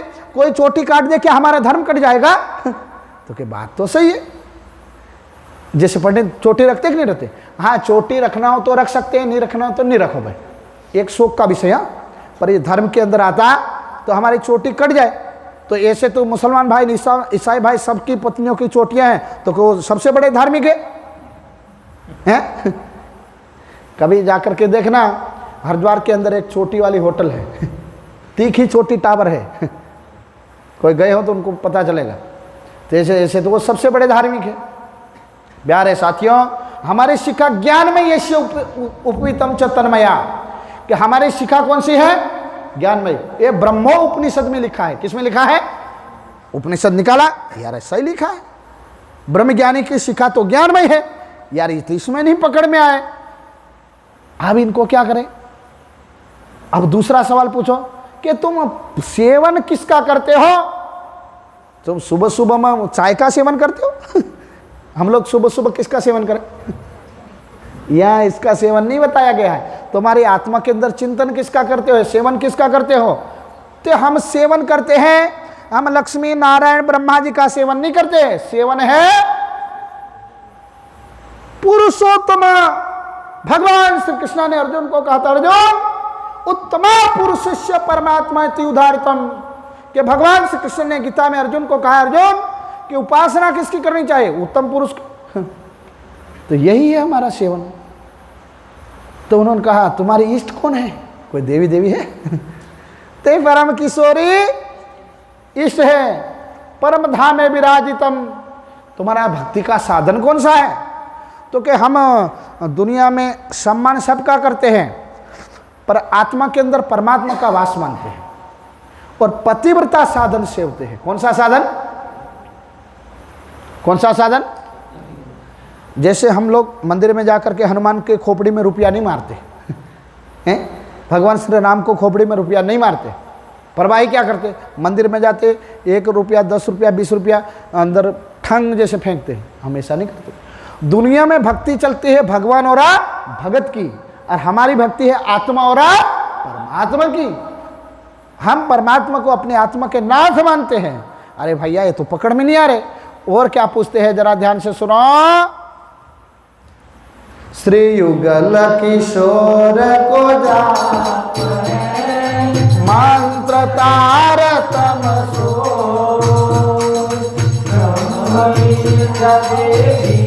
सही पूरी न तन मम पूरी न वतन मम। प्यारे साथियों, यहाँ पूछते हैं कि भाई तुम जाप किसका करते हो? कोई क्या कह रहे थे? अलख निरंजन का जाप करो, ऐसे बोल रहे थे ना। गायत्री निरंजन का जाप करो। यहाँ कहते हैं हम किसी का नहीं जाप करते, हम युगल किशोर का जाप करते। किसका? युगल यानी राज्य और श्याम। युगल किशोर को जाप है। और बोले, फिर उनको पूछा, सवाल कौन पूछ रहे हैं? ये प्रसंग कहाँ का है? जोर से बोलो, कहाँ का है? कौन पूछ रहे सवाल? सारे साधु संत किसको पूछ रहे हैं? श्री जी को। तो उन्होंने अब सवाल कौन सा पूछा कि तुम्हारा मंत्र कौन सा है? क्या बोले? तो उन्होंने कहा हमारा मंत्र तारतम है। अब ये कहाँ कहा? हरिद्वार के मेले में प्यारे सुंदर साथ जी हमारा मंत्र कौन सा है? यहाँ निजनाम श्री कृष्ण जी लिखा, निजनाम साहेब लिखा नहीं है। तारतम यानी अंधकार से, अंधकार भरी सृष्टि से उजाले ब्रह्मलोक की ओर ले जाने वाला ज्ञान ही हमारा तारतम है। समझ में आ गया? सीधा रास्ता श्री जी ने निकाल लिया कि भाई ये हमारा तारतम है, दिव्य ब्रह्म ज्ञान ही हमारा तारतम है। अब इन्होंने कहा तो तुम्हारी देवी कौन है? क्या कहा? देवी कौन है? कि तुम कुछ हमारी कमला है, कोई कहता हमारी सरस्वती, कोई कहता हमारी गायत्री है। तो तुम्हारी उपासना कोई देवी का? हाँ हम करते हैं, हमारी देवी है। तुम्हारी खाली देवी है, तुम्हारी कुल देवी है, हमारी भी है। कौन सी है? हमारी ब्रह्म विद्या देवी है। गजब है, जो ब्रह्म की पहचान बताती। अब ब्रह्म विद्या देवी कौन है भाई? स्वरूप। कभी भी अभी दशा माँ के व्रत आएंगे, फिर वो खुलासा करना पड़ता है भाई। नवरात्रि आएगी तो क्या करना? जिसको उपास रखना रखना भैया संसार में, पर नारियल फोड़ना है, भोग लगाना है तो कहाँ लगाना? ब्रह्म विद्या देवी। कौन सी देवी? ब्रह्म विद्या देवी। यही देवी है साथियों, दुनिया की देवी। वो तो डरती है, वो कहेंगे ये तो ब्रह्म आत्मा ही है, हम कहाँ इनके अच्छा रे भाई, इनकी साक्षात देवियाँ है। कौन? ब्रह्म विद्या। यही हमारी देवी है, दूसरी कोई देवी नहीं है। और बोले तुम्हारी पूरी कौन सी है? जगन्नाथ? नहीं। कौन सी पूरी है? नवतन नई पुरी। नवतन पुरी हमारी पूरी है, जहां ब्रह्म ज्ञान का उद्घोष हुआ, धारा बही। अब प्यारे सुंदर साथ जी फिर सवाल पूछते हैं, अठोत्तर सोपक का सही साल है गवलो, सतगुरु चरण तो क्षेत्र है जाए सो जाए। अब कहते हैं कि तुम्हारी शाला कौन सी है? तब जाकर के उन्होंने कहा अठोत्तरसो पक्ष शाखा शाला है हमारे पक्ष 78 108 है। हम दूसरी माला थोड़ी घुमाते, हमारा पक्ष 108वां पक्ष है, दुनिया के सब पक्षों में ऊपर पक्ष है। कहा कैसे? प्यारे साथियों 100 माला में कितने मणके होते हैं? 112 क्यों नहीं? 125 क्यों नहीं? 105 क्यों नहीं? 108 ही क्यों? ध्यान से सुनो, सुनोगे तो समझ में आएगा। बोलो श्री। आज तक हिंदू धर्म में 108 मणके की माला का खुलासा प्राणनाथ जी के वाणी आने से पहले नहीं हुआ। मुसलमान पक्ष में 786 का महीना ब्रह्मवाणी नहीं आई, उससे पहले किसी ने भी बताया नहीं। 786 का महीना कुरान चलने दीजिए, आगे दिल्ली में श्री जी जाए फिर बताऊंगा। हैं? और 108 मणके का भेद आज सुन लीजिए। जयकार लगाओ, बोलो श्री प्राणनाथ। 108 कैसे होते हैं? दुनिया में भक्ति कितने प्रकार की होती है? नवधा भक्ति। नवधा यानी 9 प्रकार की भक्ति है। भक्ति कितनी है? 9। और 9 भक्ति को भजने वाले कितने प्रकार के हैं? सतोगुणी, रजोगुणी और तमोगुणी। 903 से गुणाकार करो तो कितने हुआ? तैयार है ना भाई? हाईवे 9 भक्ति है, ठीक है। और उसको सत्वगुणी भी भजता है। सत्वगुणी सात्विक वृत्ति वाला, तमोगुणी गुस्से वाला भी भजता है, रजोगुणी मीडियम भी भजता है आदमी। समझ में आया ना? सत्वगुणी वृत्ति वाला भी बसता है, तमोगुणी वृत्ति वाला भी बसता है और रजोगुणी वृत्ति वाला भी बसता है। और 9 तेरी 27, ठीक है। अब 3 मार्ग है, पुष्टि, परवाह और मर्यादा। पुष्टि क्या है? तो कि आत्म कल्याण की दृढ़ता से भजना। प्रवाह यानी जैसे पानी का प्रवाह, कोई भी वस्तु डालो और चल जाए, ऐसे भक्ति में चले जाना, उसको प्रवाह बोलते हैं। और मर्यादा, बोले सब भक्ति करते यार, हम नहीं करेंगे तो खगा वाला कहेगा नगद नुगरो है तो हमको करना पड़ेगा, बोलो श्री। इसको क्या बोलते हैं? मर्यादा नहीं बना। तो अब देखना ध्यान से, 27 को दूसरे 3 से गुनो, क्योंकि 3 मार्ग है ना भक्ति के, पुष्ट, प्रवाह और मर्यादा। चलो गुणाकार करो, कितना होते हैं?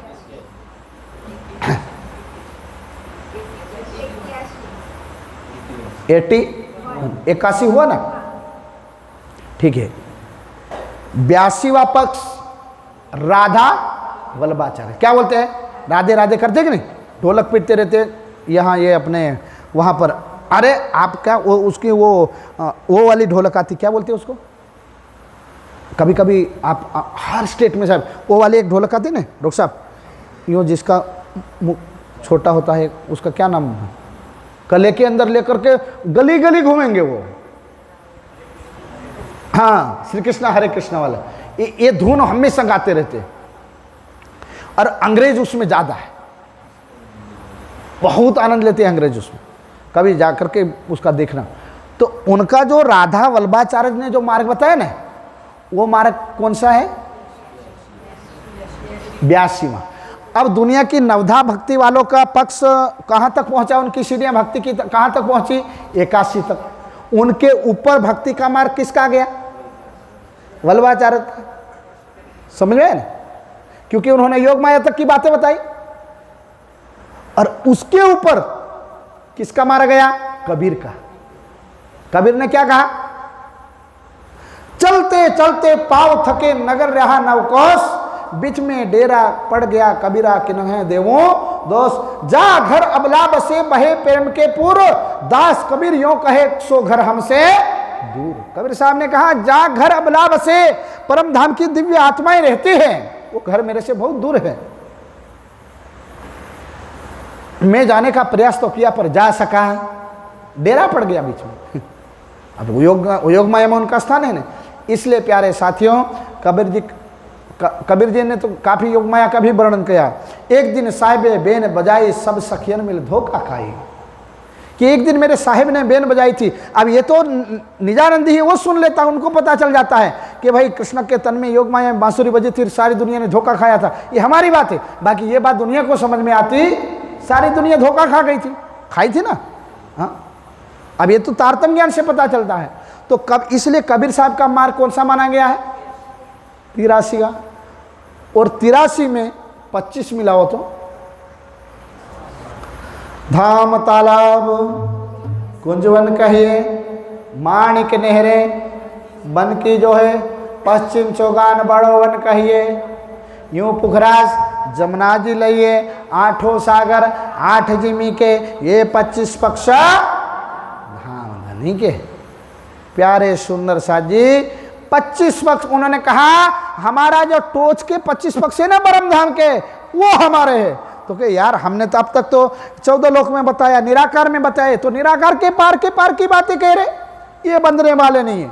अब इनको पूछो तुम्हारी शाला आरंभ का स्थान गौलोक है, इसमें नहीं है जहाँ गैया और कृष्ण अखंड है। तो कि भाई तुम्हारा क्षेत्र कौन सा है? तो सदगुरु के चरण हमारा क्षेत्र है, वहाँ हमारे मन की सारी खटपट दूर हो जाती है। फिर उन्होंने कहा ये नहीं बनेंगे। और उनको सवाल पूछो, विलास माहे नित्य वृंदावन, ऋषि महाविष्णु है दो, तो वेद हमारो स्वसमय तीर्थ जमुना जो। प्यारे सुंदर साथ जी, कि सुख विलास का स्थान कौन सा है? तो कि वृंदावन है। तुम्हारा ऋषि कौन सा है? तो क्या हमारा ऋषि कौन है? विष्णु है, कोई ये संसार का ऋषि नहीं है। तो कि ये बंधते नहीं। तो हमारा 4 वेद है, तुम्हारा वेद कौन सा है? कोई साम वेद बोलेगा, अथर्व यजुर्व, कोई वेद तो बोलेंगे। तो हमारा वेद तो स्वसम वेद है, आत्मा का ठिकाना बताने वाला है, ये तो गड़बड़ है। प्यारे सुंदर साथ जी, स्वसम वेद का वर्णन आता है शास्त्रों के अंदर। शंकर भगवान ने पूर्ण संहिता के अंदर जो पद्धति बताई है उसके अंदर ये स्वसम वेद का उल्लेख आया हुआ है। तो कि ये नहीं बदलेगी। अब उनको पूछो कि तुम्हारी कोई नदी बदी है कि नहीं, जब तुम स्नान करते होंगे, ये गंगा होगी, जमुना होगी, गोदावरी होगी, कोई तो होगी। तो क्या बोले श्री जी, नदी कौन सी बताई? तीर्थ कहाँ करते हो? कभी तीर्थ में जाते हो, गांव में रहते हो? जाते हैं ना। कहाँ जाते हो? जमुना जी में। कब कब जाते हो? डेली जाते। बोलो अब डेली, हाँ तक कैसे? ध्यान के माध्यम से। तो कौन सी नदी? यहाँ गोकुल मथुरा वाली, यही तो हमने भी बोली। अरे नदी नहीं, अखंड जमुना जी। बोलो जिसका पानी दूध से भी श्वेत, मिस्त्री से भी मीठा, यहाँ की नदी में डूबो तो राम नाम सत्य होता है, और वहां की नदी में डूबो तो कभी कोई मर सकता नहीं। वो अखंड की जमुना जी हमारी नदी। सब माथे हाथ दे दिया, रे भाई ये अब बंधने वाला।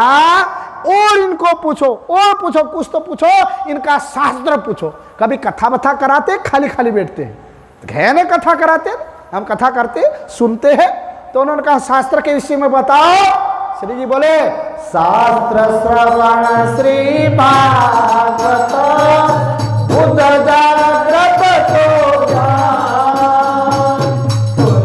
तो हमारो भाग है फल नित्य विहार प्रमाण, फल नित्य विहार प्रमाण। अब हमने गायन तो कर लिया, सुंदर साथ ए चौपाई मोस्ट इंपोर्टेंस IMP को सवाल, ठीक है। सवाल कौन पूछ रहे? निजानंद पद्धति में ये ध्यान रखने का, साधु संत सवाल पूछ रहे और श्री जी उसका जवाब दे रहे। अब सवाल क्या पूछा? हमारे सब शास्त्र है, तुम्हारे शास्त्र है कि नहीं? उनका है हमारे शास्त्र, शास्त्र हम श्रवण करते। तो क्या कहा? शास्त्र श्रवण श्री भागवत। हम क्या कहते? देखो देखो देखो, देवचंद्र जी को 14 साल भागवत सुनी तब जाकर के राज्य मिले हैं। ये गादीपतियों की बात है। तो पहले भागवत सुनो, उसके बाद राज्य मिलेंगे, ये दुनिया कहती है। यहां ऐसा लिखा है। भागवत तो सुननी चाहिए। भागवत से आत्मा, अगर आत्मा जागृति होती, भागवत साक्षी के लिए है। किसके लिए है? साक्षी के लिए। हम लोग क्या सोचते? दुनिया में एक गलत परंपरा निजानंद संप्रदाय का सहारा लेकर के चलाई गई। साथियों, एक सवाल का उत्तर देना, भागवत के अंदर जागृत बुद्धि का ज्ञान है, सपने की बुद्धि का? ये चौपाई पढ़ना, पूरी चौपाई पढ़ना। शास्त्र श्रवण श्री भागवत बुद्ध जागृत को ज्ञान, कुल मूल हमारो आनंद है। अब फिर से उत्तर देना, भागवत के अंदर कौन सी बुद्धि का? मेरी तरफ मत देखना, वितक की तरफ मत देखना, अपनी अंतरात्मा को पूछना कि सही क्या है, बाद में उत्तर देना। भागवत में कौन सी बुद्धि का ज्ञान है?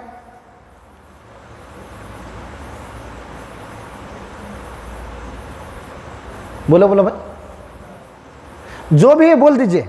इसमें सारी भ्रांति है इस चरण में। आज जो YouTube फैमिली सुन रहे हैं उनको भी सवाल है, ठीक है? सबके लिए है कि भागवत में कौन सी बुद्धि का ज्ञान है? सही बोलते, डरने का नहीं, डंके की चोट पे बोलने का, सपने की बुद्धि का ज्ञान है। बोलो श्री, पुकार करके कान फट जाए ऐसे बोल देने का। ओ भाई, जब से ब्रह्मांड बना उसका प्रमाण दे देना कि दुनिया वालों सुनो, जब नर्तनपुरी के अंदर की चौपाई है, ऐसे दिन त्रिलोक में हुती बुधा सुपन, सो बुद्ध जी, बुद्ध जागृत ले प्रगटे पुरी। नवतनपुरी में राज्य श्याम जी के मंदिर में श्यामा जी को ज्ञान नहीं दिया, उससे पहले जितने भी शास्त्र आए, ध्यान से सुनना, जितने भी वक्ता आए, जितने भी ग्रंथ लिखे गए, वो कौन सी बुद्धि के लिखे गए? बोलो कौन सी बुद्धि के? सपने की बुद्धि के।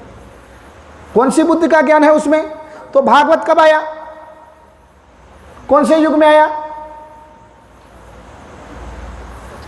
बोलना पड़ेगा। आज तो उसकी कुंडली खोलनी है, आज पूरा मैं उतार के लाया हूं, चिंता मत करो। बोलो श्री। हाँ, द्वापर युग में। यार ये डॉक्टर साहब डॉक्टरी करते करते बोलते थे, आप लोग ना बोल सकते? कौन सी बुद्धि? अरे कौन से युग में आया? देखो पूरी इसकी कुंडली बता देता हूँ, ठीक है। भागवत कैसे आया? भागवत की रचना की है कृष्णद्वैपायन वेदव्यास, और जो गुरु पूर्णिमा का महापर्व आता है तो व्यास के जन्म माना जाता है। व्यास एक उपाधि है, ठीक है, समझ में आता है ना। अब कृष्णद्वैपायन वेदव्यास जी ने 18 पुराण की रचना की थी, और कृष्णद्वैपायन के गुरु जी थे नारद मुनि। 17 पुराण की रचना करने के बाद नारद मुनि के चरणों में ले जाकर के व्यास मुनि ये शास्त्र रख देते हैं। अब शास्त्र रखने के बाद उन्होंने देखा कि मेरे शिष्य ने क्या लिखा है, गुरुदेव अब तो संसार की पनौती उतर जाएगी ये ज्ञान सुनने के बाद। और नारद जी ने क्या कहा पता है? कि हे व्यास मुनि, तुमने तो संसार का सत्यानाश कर दिया है। वाणी में चौपाई आते हैं कि विश्व बिगोई श्याम आटे उल्टे वचन कही फोक, कि आने वाले समय में बुद्धा अवतार परमात्मा की दिव्य शक्ति प्रकट होने वाली है, ब्रह्म ज्ञान आने वाला है। और तुमने कभी केले के पेड़ को पानी चढ़ाना लिखा है, तुलसी को पानी चढ़ाना लिख दिया है, पीपल के गोल गोल घूमना लिख दिया है, पानी में जाकर के डुबकी लगाना लिख दिया है। अब आने वाले समय में बुद्धा अवतार आएंगे, परमात्मा की शक्ति आएगी, और जो दिव्य ब्रह्म ज्ञान लाएगी दुनिया तो उसके चक्कर में गोल गोल घूमेगी, और इधर तो ये रह जाएगा। बोलो श्री। इसके लिए तुम एक काम करो, इसको बांध करके किसी कुएं में पधरा दो। बोलो श्री सद्गुरु। वो तो बड़े दुखी हो गए, अब मैं क्या करूं, इतनी मेहनत मैंने किया है, पर गुरुजी ने तो सब फेल कर दिया। अब उन्होंने कहा अगर तुम पश्चाताप करते हो तो एक काम करो, 18वां पुराण लिखो। 18वां पुराण जिसमें ब्रह्मलीला का वर्णन होना चाहिए। और वेद व्यास जी ने 12 स्कंद वाला 18 पुराण लिखा। 18 पुराण का सार है पूरे का भागवत। भागवत का सार है प्यारे साथियों 10वां स्कंद। पूरा कुंडली खोल रहा हूं, ध्यान से सुनना। बोलो श्री प्राण। पूरे भागवत का सार क्या है? 10वां स्कंद। और 10वें स्कंद का सार है 90 अध्याय। 90 अध्याय का सार है, उसको भी मथो। भागवत को भी मथा तो क्या निकला? 10वां स्कंद। बाकी का सब डिलीट करो, सार को ले लो और उसको भी मथो। 10वें स्कंद को भी मथो तो क्या निकला? सार के रूप में क्या निकला? 90 अध्याय। बोले ये भी नहीं चाहिए, इसमें भी कुछ निकलेगा, और मथो इसको। तो 90 अध्याय को भी मथा तो क्या निकला? 35 अध्याय, 35। समझ में आ रहा ना? 90 अध्याय को मथा तो क्या निकला?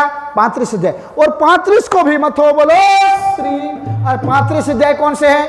30 ब्रज के और 5 रास के। 35 का भी सार क्या है? तो के 5 अध्याय भी किसने लिखे थे भागवत में? ये सूके अमृत कर सिंचिया। जब राजा परीक्षित को श्राप मिल गया था, ये कहां से उत्पन्न हुआ? ध्यान से सुनना। ये आया कहां से? 5 अध्याय। तो क्या भाई, जब राजा परीक्षित को श्राप मिल गया था कि मेरे 7वें दिन मेरी मृत्यु है, उन्होंने कहा कि कोई तत्वशाली सतगुरु मिल जाए तो इस पनौती से मैं दूर हो जाऊं। तो 7 दिन लगातार बैठाते हैं चरणों में और सुनाते हैं गोपियों के विषय के अंदर, ब्रह्मलीला का वर्णन करते हैं। और उसमें प्यारे सुंदर साथ जी कहा जाता है, तुम ध्यान में सुनना है राजा, बीच में बोलने का मत बोलना बीच में। उनका ठीक है। और जबराइल ठीक सुखदेव मुनि ध्यान में बैठे, जबराइल का टावर कनेक्ट हुआ और 14 लोग छोड़ करके, निराकार छोड़ करके योग माया का कनेक्ट हो गया, और सीधा सुखदेव मुनि के ध्यान के अंदर महाराज की लीला आने लगी। भाई महाराज का वर्णन कर लेगा। खंडमंडलम रामानाभवनम कुमकुमारुणम। कहे सुखदेव मुनि कहने लगे, राजा परीक्षित, जहां महाराज लीला चल रही, एक एक काना, एक एक गोपी आनंदमय रास खेल रहे, वहां की भूमि कैसी है? तो कि लक्ष्मी के मुखारविंद जैसा दिव्य तेजों में चंद्रमा खिला हुआ है और शीतलता भरी चांदनी फैली हुई है। पूरे वन के अंदर सुगंधित फूलों की महक, चारों ओर हवा बह रही है। तेजोमयी, और सारा वन मुग्ध हो चुका है, वहां के हिरण, वहां के पशु सब उसमें खोए हुए हैं, ऐसा अखंड मंडल है। और जैसे वो बोलने लगे, इतने में राजा परीक्षित बोल उठे, कहा है मुनिवर, ओ कहा है, बोलो श्री, हमको भी देखना है। तब जाकर के राजा ने कहा, तो तुम बीच में बोलना ना खबरदार, पर ये बोल पड़ा, तुम तब जाकर के लीला लड़ा, सत्यानाश पीट दिया। कौन बोले? सुखदेव मुनि, कि वो राजा, तू राजा का राजा रहा और मैं योगी का योगी भैया कहने वाला उठ के गया। अब तेरे मेरे अंदर कोई फर्क नहीं है। जो टावर था तूने बंद कर दिया, लाइट ऑफ कर दिया, टीवी बंद, अब तो कांच रह गया, टेलीकास्ट नहीं है, कांच है उल्टे। बोले अब तुम खोलिया खाली रह गया, कहने वाला गया। राजा रोने लगा, जैसे बच्चों को खिलौना नहीं मिला, कैसे रोते? कुछ खाना, कुछ स्वादिष्ट खाना खत्म हो जाए, बच्चे जैसे हट होती है ना, वैसे राजा अड़ने लगा कि इतना अखंड आनंद मिल रहा था, अखंड योग माया का वर्णन चल रहा था। राजा रोए, तड़पे, बोले अब मर जाएगा तो पाप लगेगा, आप क्या करो? राजा भौम पड़ा, चक्कर आ गया, इतना आनंद आ रहा था उसमें। जैसे मछली को पानी से निकाल करके बाहर फेंको और मछली कैसे तड़पे, ऐसे महाआनंद में प्यारे सुंदर साजी योग माया के आनंद के बिना राजा तड़पने लगा। बोले अब क्या करें? तब जाकर के कहीं मर ना जाए, ऐसे करके प्यारे सुंदर साजी सुखदेव मुनि ने उनको प्रतिबिंब कुछ राज का वर्णन बता दिया और कुछ अखंड का बता दिया। इसलिए उसको पता नहीं चला कि भाई एक गोपियां तो वो है कि जिस रास के अंदर महादेव भी एंट्री करने गए थे, और रास खेलने के बाद भागवत के अंदर लिखा है कि गोपियां अपने अपने घर आई। तो सुबोधन टीका में लिखा है कि वो गोपियां कौन है रास खेलने के बाद अपने अपने घर आई? वो गोपियां कौन है जो अखंड में आज भी खेल रही? क्योंकि घर आए तो रास तो खंडित हो ही नहीं सकती, तो अपने अपने घर आई। वो गोपियां कौन है और वो कौन है जो अखंड में खेल रही? तो आज तक भागवत वालों के पास उसका उत्तर नहीं है। बोलो श्री, वो कान्हा कौन है जो रास में खेल रहे? वो कान्हा कौन है जो रास खेल के अपने घर में आया? वो कान्हा कौन है जो मथुरा, गोकुल से मथुरा गए? तो क्या उसका उत्तर तो तारतम के अलावा नहीं दे सकते कोई सुंदर साथ जी। अब सब परेशान। सुखदेव मुनि राजा परीक्षित को समझाने के लिए 5 अध्याय में वर्णन किया। कितने? खिचड़ी पकाई। फिर क्या पकाया? ये किसी भी तरह से उसको समझाना पड़ेगा, और समझाने के लिए प्यारे सुंदर साथ जी ये 5 अध्याय जो ब्रिज का भी सार है। समझ में आया? बोलो श्री प्राणनाथ। और यही 5 अध्याय का सार भागवत है। और भागवत कौन सी बुद्धि का ज्ञान है? और हम लोग क्या बोलते हैं? देखो देखो देखो देखो, जागृत बुद्धि। जागृत बुद्धि का ज्ञान नहीं है। ये तो साधु संत पूछ रहे कि तुम्हारा शास्त्र कौन सा है? तब श्री जी कहेगा भागवत। भाई भागवत क्यों सुनते हैं? तो हमारी ब्रिज और रास की लीलाएं है, हमारी है, इसलिए हम सुनते हैं। अब फिर वो सवाल करते तुम्हारा ज्ञान कौन सा है? तब श्री जी कहते हैं जागृत बुद्धि का। बोलो श्री। पर चौपाई के अंदर मिला देते हैं हम, देखो जो शास्त्र श्रवण भागवत बुद्ध जागृत को ज्ञान। देखो देखो वो जागृत का ज्ञान है, क्योंकि उनको प्रसंग तो पता नहीं है। किसी भी वस्तु को जानना है तो देश, काल और परिस्थिति तीनों का ज्ञान होना चाहिए। जिस काल में जो ज्ञान उतरा है तो किस पोजीशन में उतरा, किस वक्त कहा गया है, ये जाने बिना निजानंद का दर्शन कभी समझ में आता नहीं है। फिर प्यारे सुंदर साथ जी साधु संतों को कहा हमारा जागृत बुद्धि का ज्ञान है, पराविद्या का ज्ञान है, यहाँ का नहीं है। दिव्य ब्रह्मपुर नाम है घर निजानंद है संप्रदाय प्रसन्न प्रकार। प्यारे सुंदर साथ जी अब पूछते हैं कि यार ये तो इसमें भी नहीं बंधे, और इनको कोई सवाल पूछो। तब जाकर के अच्छा इन्होंने हमारा घर पूछा था ना, इनका घर पूछो। तुम्हारा घर कौन सा है? मरने के बाद कहाँ जाओगे? पिंड और ब्रह्मांड का नाश होगा तो कहाँ जाओगे? अरे भाई दिव्य ब्रह्मपुर ऐसा व्योमन आत्मा प्रतिष्ठित अक्षरात परतः पर दिव्य ब्रह्मपुर धाम में जाएंगे। वो कहाँ आया? तो कि निराकार के पार। अरे भाई ये तो इसमें नहीं बंधे। किसका घर है? घर अक्षरातीत निवास पर ब्रह्म रहते हैं। तो तुम्हारा संप्रदाय कौन सा है? इससे पहले हरिद्वार में श्री जी नहीं पहुंचे, उससे पहले कभी भी संप्रदाय का जिक्र किया? निजानंद कोई संप्रदाय नहीं है। पहले ध्यान से सुनना, ये तो संप्रदायवादियों को सवाल उत्तर देने के लिए श्री जी ने कहा कि ये संप्रदायवादी पूछ रहे तो हमको भी कुछ बोलना पड़ेगा इनकी संतुष्टि के लिए। बाकी ये तो मानव मात्र के लिए है, मुसलमान, ईसाई, सिख, हिंदू सबके लिए है साथियों। एक ज्ञान किसी विशेष संप्रदाय के लिए नहीं है। पर साधु संतों ने पूछा तुम्हारा संप्रदाय कौन सा है, तो क्या बोले? निजानंद का अर्थ क्या होता है?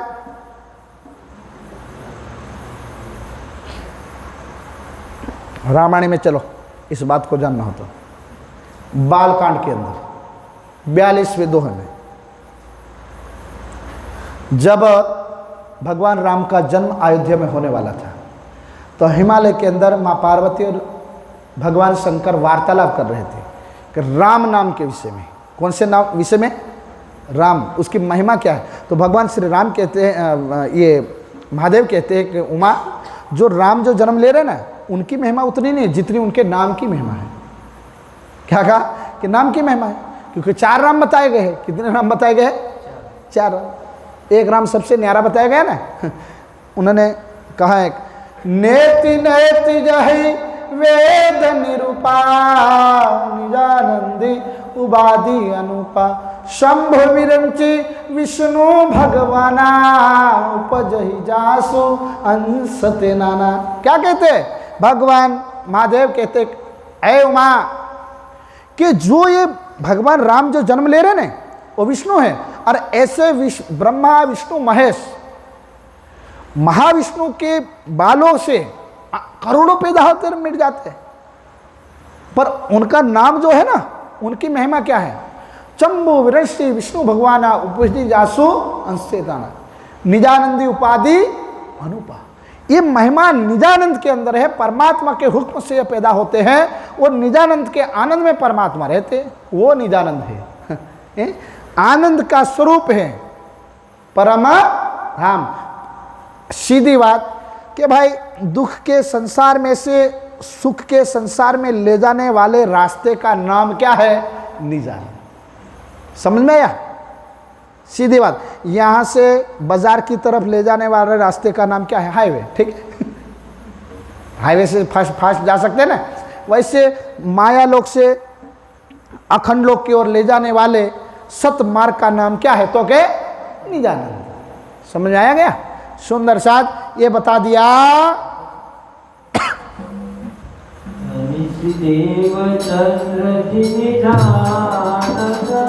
जिन प्रगट करी संप्रदाय जिन थे हमारे लगे द्वार पावे अब के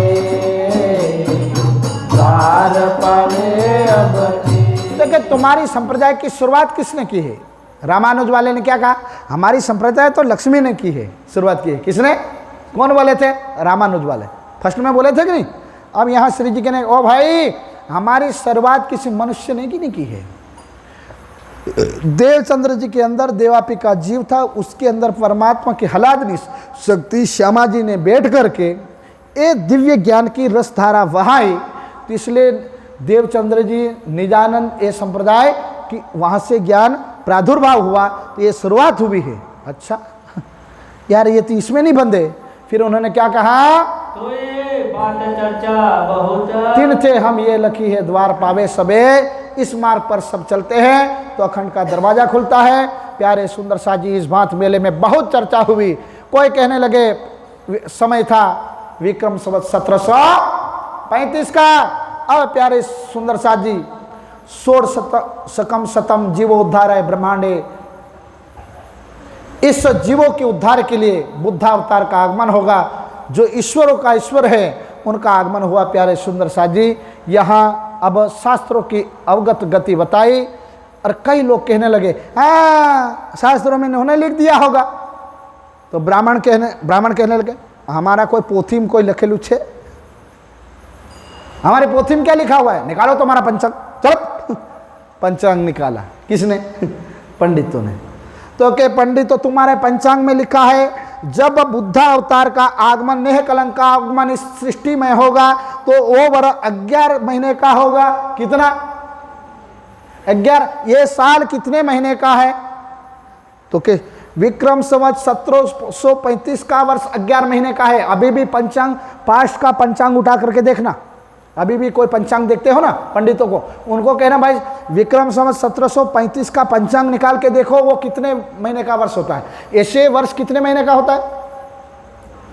12 का। पर जब श्री जी जाहिर हुए वो महीने कितने महीने का वर्ष था? 11 महीने का वर्ष था। कि 11 महीने वाला वर्ष होगा तो वो वर्ष 11 महीने इसका था। फिर आधे कहने लगे ना ना ना ना कोई प्रत्यक्ष प्रमाण। तब उन्होंने कहा भाई आज रात को आपको पूंछड़ी वाला तारा देखने मिलेगा, धूमकेतु, बोलो श्री। और सबने आंखें गाड़ी आसमान में और प्यारे सुंदर सा जी फिर दर्शन हुआ। और फिर आरती उतारते हैं, भैरे नैरे नवखंडो आरती। और भोग कौन सा गाया जाता है? सुंदर वर श्याम, भले भले सुंदर वर श्याम। प्यारे सुंदर सा जी उतरता है। वहां क्या होता है? जीती फौज सिरे संसार। और सबने विजयाभिनंद बुद्ध निष्कलम अवतार के रूप में स्वीकार किया। सारी फौज जीतने के बाद झंडा गाड़ा। यहाँ से क्या आगे बढ़ते हैं?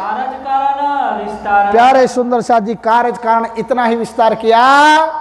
दाऊद पांडे की अब यहाँ सुंदर साथ को कहाँ छोड़ के आए थे? दिल्ली में। कहाँ छोड़ के आए थे? दिल्ली में। तो जाना तो पड़ेगा। अब वहाँ बच्चे भी थे, महिलाएं भी, सबको लेकर के कहाँ घूमे भाई? दाऊद पांडे की हवेली में छोड़ दिए थे। और जो जवान जवान लोग आए थे, क्योंकि लड़ाई है धर्म की, कुछ भी हो सकता है, क्योंकि कब सिमटा भी पड़े कोई पता नहीं भाई, बोलो श्री। हाँ, तो सब तैयार होकर के आए थे ज्ञान की लड़ाई में। ज्ञान लठकी की लड़ाई नहीं है, ज्ञान की शब्दों की लड़ाई है। सुंदर साथ यहाँ से दाऊद पांडे की हवेली में जाते हैं। अब विचार करते हैं कि औरंगजेब बादशाह ये दज्जाल के मोह में पड़ा है, इसको कैसे जगाया जाए, इनको माया से कैसे निकाला जाए। सब विचार करने लगे। यहाँ से अनूप शहर की ओर दिल्ली में जाते हैं प्यारे सुंदर साथ जी। एक हवेली लेते हैं, एक हवेली लेकर के बैठ जाते हैं। हवेली में प्यारे सुंदर साथ जी बैठते हैं, वहाँ मंत्रणा करते हैं। क्या होता है जरा ध्यान से सुनो, 10 मिनट। बोलो श्री प्राणनाथ। ये विचार करके जाए मिले शेख सलेमान को। कहा सलेमान इनका नजीकी कौन है? औरंगजेब बादशाह को कैसे मिले? तो क्या शेख सलेमान नजीकी है। तो शेख सलेमान को बुलाया, आजा हम कुछ बातें औरंगजेब बादशाह पहुंचाना चाहते हैं। तो क्या कहा?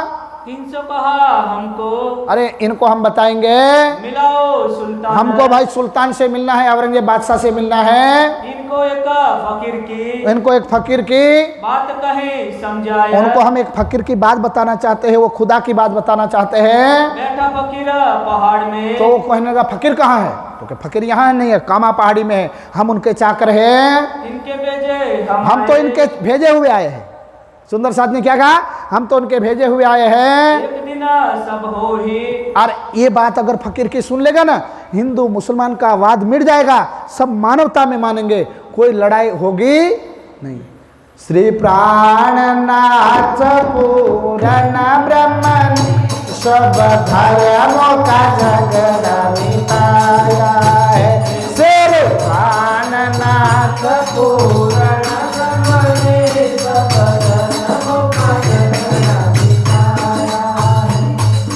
प्राणनाथ पूर्ण।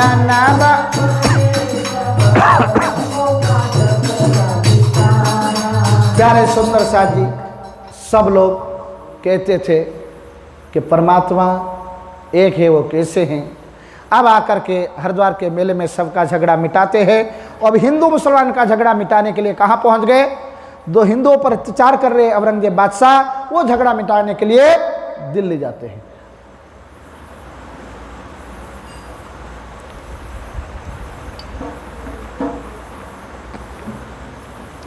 बोलो श्री प्राणनाथ।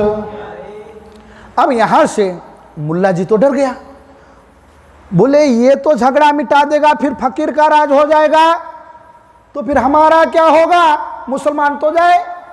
उन्होंने कहा ना ना ना ना ना, हम तो ये दज्जाल उसके अंदर बैठ गया। जहां अच्छा काम करोगे वहां दज्जाल आएगा आएगा और आएगा। यहां श्री जी ने कहा लालदास गोवर्धन भाई जाओ मस्जिद में जाकर के किसी मुल्ला को पूछो कि हमारे विषय में कुछ लिखा है कि नहीं, परमधाम के विषय में कुछ सुनो तो सही। अब प्यारे सुंदर साथ जी गोवर्धन और लालदास जाते हैं और जाकर के एक मुल्ला को मस्जिद में बोला, मुल्ला जी हमको अरशे अजीम के विषय में सुनना है। अब ताकत कितनी, विचार तो करो, धर्म के प्रति जुनून कितना है। एक मस्जिद में चले गए गोवर्धन के दिल में, और वहां तो उसको का वर्णन आया, जमुना जी का वर्णन आया। उन्होंने कहा यार ये तो जमुना जी का वर्णन है, ये तो अपना है। उनका अब तो मेल पड़ेगा, हम बता देंगे। गोवर्धन के मरवाने के लिए मत बताना, हमारी गर्दन कट जाएगी। औरंगजेब बादशाह को जानते हो, जानते हो, सुबह सुबह हिंदू दिख जाए तो पनौती समझ के गर्दन काट लेता है। और हम सीधा श्री जी को कहेंगे, हमको कहेंगे जाओ मरेंगे, कहना वो कहेंगे घर बार छोड़ दिया धर्म के लिए, बीच में आकर के खबरदार मुर्दा बेईमानी करता है। दोनों लड़ पड़े कहाँ, रास्ते में। इतने में आके ये तो बता देंगे श्री जी को, कौन, लालदास।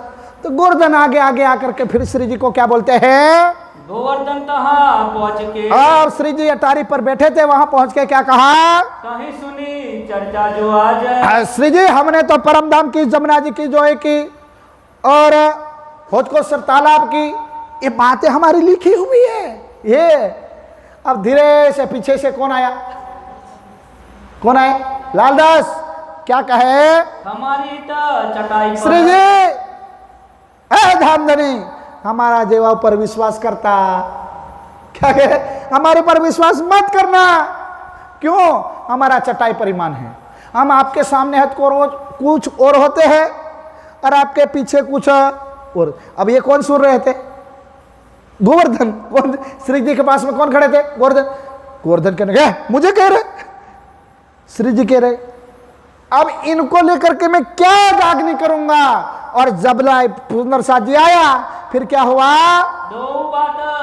दोनों की बात सुन करके दिल में किया विचार, क्या विचार किया, इन्हों की अकल, इन्हें अक्कल बुद्धि पर हम क्या विश्वास करेंगे। इतने में प्यार सुंदर साथ जी जबराल आया और क्या किया, माहे आगे बिजली, और जैसे बिजली पड़े ऐसे करंट घूम गया। जबराइल की शक्ति आई और क्या हुआ, चमकत लहरा, लहरा लह लिया बिजली की तरह। तब श्रीराज के मुख सब मुखारबिन से क्या हुआ, ये बाटा पुकार, और क्या कहते, लो भैया यहाँ से सब भागो, किसी से मुझे काम लेना नहीं है, हम अकेले जागने के काम करो, भागो अपने अपनी जगह। तब कहा कागज का कारखाना सौंपया लालदास को, कहा जाओ लालदास तुम्हें शास्त्र संभालो। और उदयपुर को जाने के लिए कहा। उदयपुर किसको जाने के लिए कहा, ध्यान से सुनो, भीमा मुकुंद मोमिन खास, और भीम मुकुंद को क्या बोले, यहां से पढ़ो, उदयपुर को जावही, उदयपुर को भीम मुकुंद को कहा तुम उदयपुर जाओ। भीम मुकुंद मोमिन खास, ये खास मोमिन है, उनको कहा तुम यहां मत रहो, जाओ उदयपुर, मैं अकेला देख लूंगा। कहां भेज दिया, उदयपुर। फिर क्या हुआ, गोवर्धन भट्ट को कहा, गोवर्धन को कहा यहां रहता नहीं, सीधा चल जा सूरत जा। कहां जा, वहां जागने कर, मेरे साथ नहीं रहने का। या तो सर पे कफन लेके घूमना पड़ेगा तो मेरे साथ रहने का। अब जबराइल की शक्ति आ गई, किसकी, जबराइल की। फिर क्या हुआ, अनुपसहारा हम जा, और हम अनुपसार जा रहे, सबको अलग अलग शक्ति दे दिया। ये हुआ हुक्म, ए राज्य का हुक्म हो गया, दैवस्ता जोश सबको में, अलग अलग जोश में वस्त्र दे दी। शेख बदल को हुक्म, शेख बदल को कहा तुम्हें जा, हम अपना हुक्म देते हैं। कागज लाला दास को, और कागज का लालदास जी को, मुकुंदास और मुकुंदा जी को कहा जो भी आएगा तुम समझा देगा, कभी कैसा भी आएगा तुम पीछे नहीं हटेगा, जाओ हम शक्ति देते हैं। बोलो, भले गुस्से में पर शक्ति दे दिया। बोलो श्री सदगुरु, बख्शिश कर दिया। और कहते हैं अब हम लड़ेंगे, चिंता मत करना। फिर क्या होता है, यहां से प्यारे सुंदर साथ जी जाते हैं अनूप शहर की ओर। कहां जाते हैं, अनूप शहर की ओर प्रयाण कर देते हैं। जरा ध्यान से सुना, 5 मिनट। महीना था आषाढ़ का, कौन सा महीना था, आषाढ़ का महीना था। एक कोठी ऊपर बैठ गए श्री जी, इधर जबराल आया, जबराइल की शक्ति आई, मतलब शरीर के अंदर बिजली आई। ऐसा हुआ तो प्यारे सुंदर सादी पेट छूटा, दस्त हुआ, तो वहां पर लालबाई रोने लगी। लालबाई कौन है, लालदास जी की धर्मपत्नी। रोने लगी, श्री जी शरीर में ग्लूकोज खत्म हो जाता है, तो ये तो संसार का शरीर है ना, श्री जी की शक्ति तो अंदर बैठी है, राज्य तो अंदर बैठे, इंद्रावती की आत्मा अंदर बैठी है, और मेरा इसका जीव है मरु का, पर शरीर तो लौकिक है ना, तो शरीर उस शक्ति सहन कर सका नहीं, शरीर नहीं सहन कर सका, तो शरीर कुल भाजी की तरह जैसे मुरझा जाए ना, ऐसा हो गया। तो लाल भाई रोने लगे कि श्री जी सुंदर साथ को छोड़ करके आप नहीं जा सकते। श्री जी कहने लगे, लाल भाई जब तक काम, जब तक ये जागने का नहीं पूरा होगा तब तक मैं कहीं जाने वाला, तुम रो मत, राज्य के ऊपर विश्वास रखो। यहाँ से मानिक भाई कहने लगे, श्री जी औषधि ले लो थोड़ी। क्या ले लो? मानक भाई वैद्य थे भाई क्या रखते थे? औषधि। डॉक्टर साहब लगभग मानिक भाई जैसा काम कर रहे हैं औषधि रखते हैं। क्या रखते हैं? श्री जी के साथ में रहते वो औषधि रखते थे। औषधि यानी दवा, वो दवाई रखते थे। ध्यान से बोलो, श्री जी को कहा, श्री जी लो ये दवाई हो जाएगा। तो राज्य की कृपा से प्यारे सुंदर साथ यहाँ आगे बढ़े, एक पोटी पर बैठ करके गाड़ी पर बैठे और यहाँ से कहाँ जाते हैं? उस वक्त जबराइल ने जोर किया, क्या रे मुसलमानों तुम नहीं जागोगे, हम जगाएंगे। अक्सर की आत्म में शक्ति आई, कुरान फिर से अवतर, कुरान के 30 सिपारे अवतरण हुए, सनंद की वाणी अवतरित हुई। कौन सी वाणी? सनंद के 30 सिपारे उतरे। करो खेल में शोर। अब प्यारे सुंदर साथ जी कहा, अब तो कुरान को हम ललकारेंगे मुसलमानों को, अब खेल में शोर करेंगे, अब उनसे डरने की कोई जरूरत नहीं है। ये ज्ञान के शब्द उनके मुंह पर मारेंगे और समझा देंगे अल्लाह का स्वरूप क्या है, अर्श अजीम क्या है और कलमा का मायना क्या है। अब हम शोर करेंगे। अब ये बानी सुन करके कोई ना फिरे, अरे कोई मान नहीं फिरेंगे, सब अर्श अजीम पर सेजदा बजाएंगे। जुम्मे की नमाज पढ़ा करके खुदा के कदमों पर हम इन मुल्लाओं को झुकाएंगे। अब प्यारे सुंदर साथ जी जोश आ गया। जब पहुंचे शाकुमार, और ये बात शाकुमार तक पहुंचेगी तो बार बार वंदना करेगा, टुक टुक हो जाएगा, श्री के स्वरूप पर फिदा हो जाएगा और राज्य के चरणों में समर्पित हो जाएगा। सनंद की वाणी उतर गई। अब प्यारे सुंदर शाह जी कल ये वाणी ले जाकर के औरंगजेब बादशाह के कदमों में सामने सुनाई जाएगी। अब औरंगजेब बादशाह मानते हैं कि नहीं मानते? दिल्ली के दरबार के जो सैनिक है, मुल्ला है, काजी है, वो मानते कि नहीं मानते? ये चर्चा सुनाई जाएगी कल। बोलो श्री। अब तैयारी कर ली है, हथियार इकट्ठे कर लिए है ज्ञान के। राज्य ने भी भेज दिया है, देखो मुल्ले नहीं मानेंगे सनंद की वाणी। कुरान के 30 सिपारे थे ना, वो कन्वर्ट करके अवतरण करा दिए कि जाओ अब शोर करो, वहां कोई पीछे फिरने वाला नहीं है। अब कल मस्जिद में जा करके ललकारेंगे। क्या होता है वो सुनने मिलेगा कल। जयकारा लगाओ, बोलो श्री प्राणनाथ। चौपाई दोहराइए। अब ये बानी सुन के, अब ये बानी सुन के कोई ना फिरे ईमान, कोई ना फिरे ईमान। जब पहुँचे शाकुमार को, जब पहुँचे शाकुमार को, टुक टुक होवे सुल्तान, टुक टुक होवे सुल्तान, टुक टुक होवे सुल्तान। बोलो श्री प्राणनाथ प्रणाम। प्राणनाथ प्यारे की जय। आइए सुंदर साथ सब मिलके राज्य को, राज्य के चरणों में बड़े भाव से राज्य लगाएंगे। तो सब साथ मिलकर ये बोलेंगे, बोलो श्री प्राणनाथ प्यारे किया तुम हो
सेवा प्रभु किया सबरंग को चाचा सदा दुख नाता नाम नहीं मैं कहाँ कहूँ किस तो बात तेरी महामती जो कल करूँ सारी रखना करी करी जाए सारी घटना करी करी जाए सारी घटना करी करी जाए। श्री प्राणनाथ प्यारे की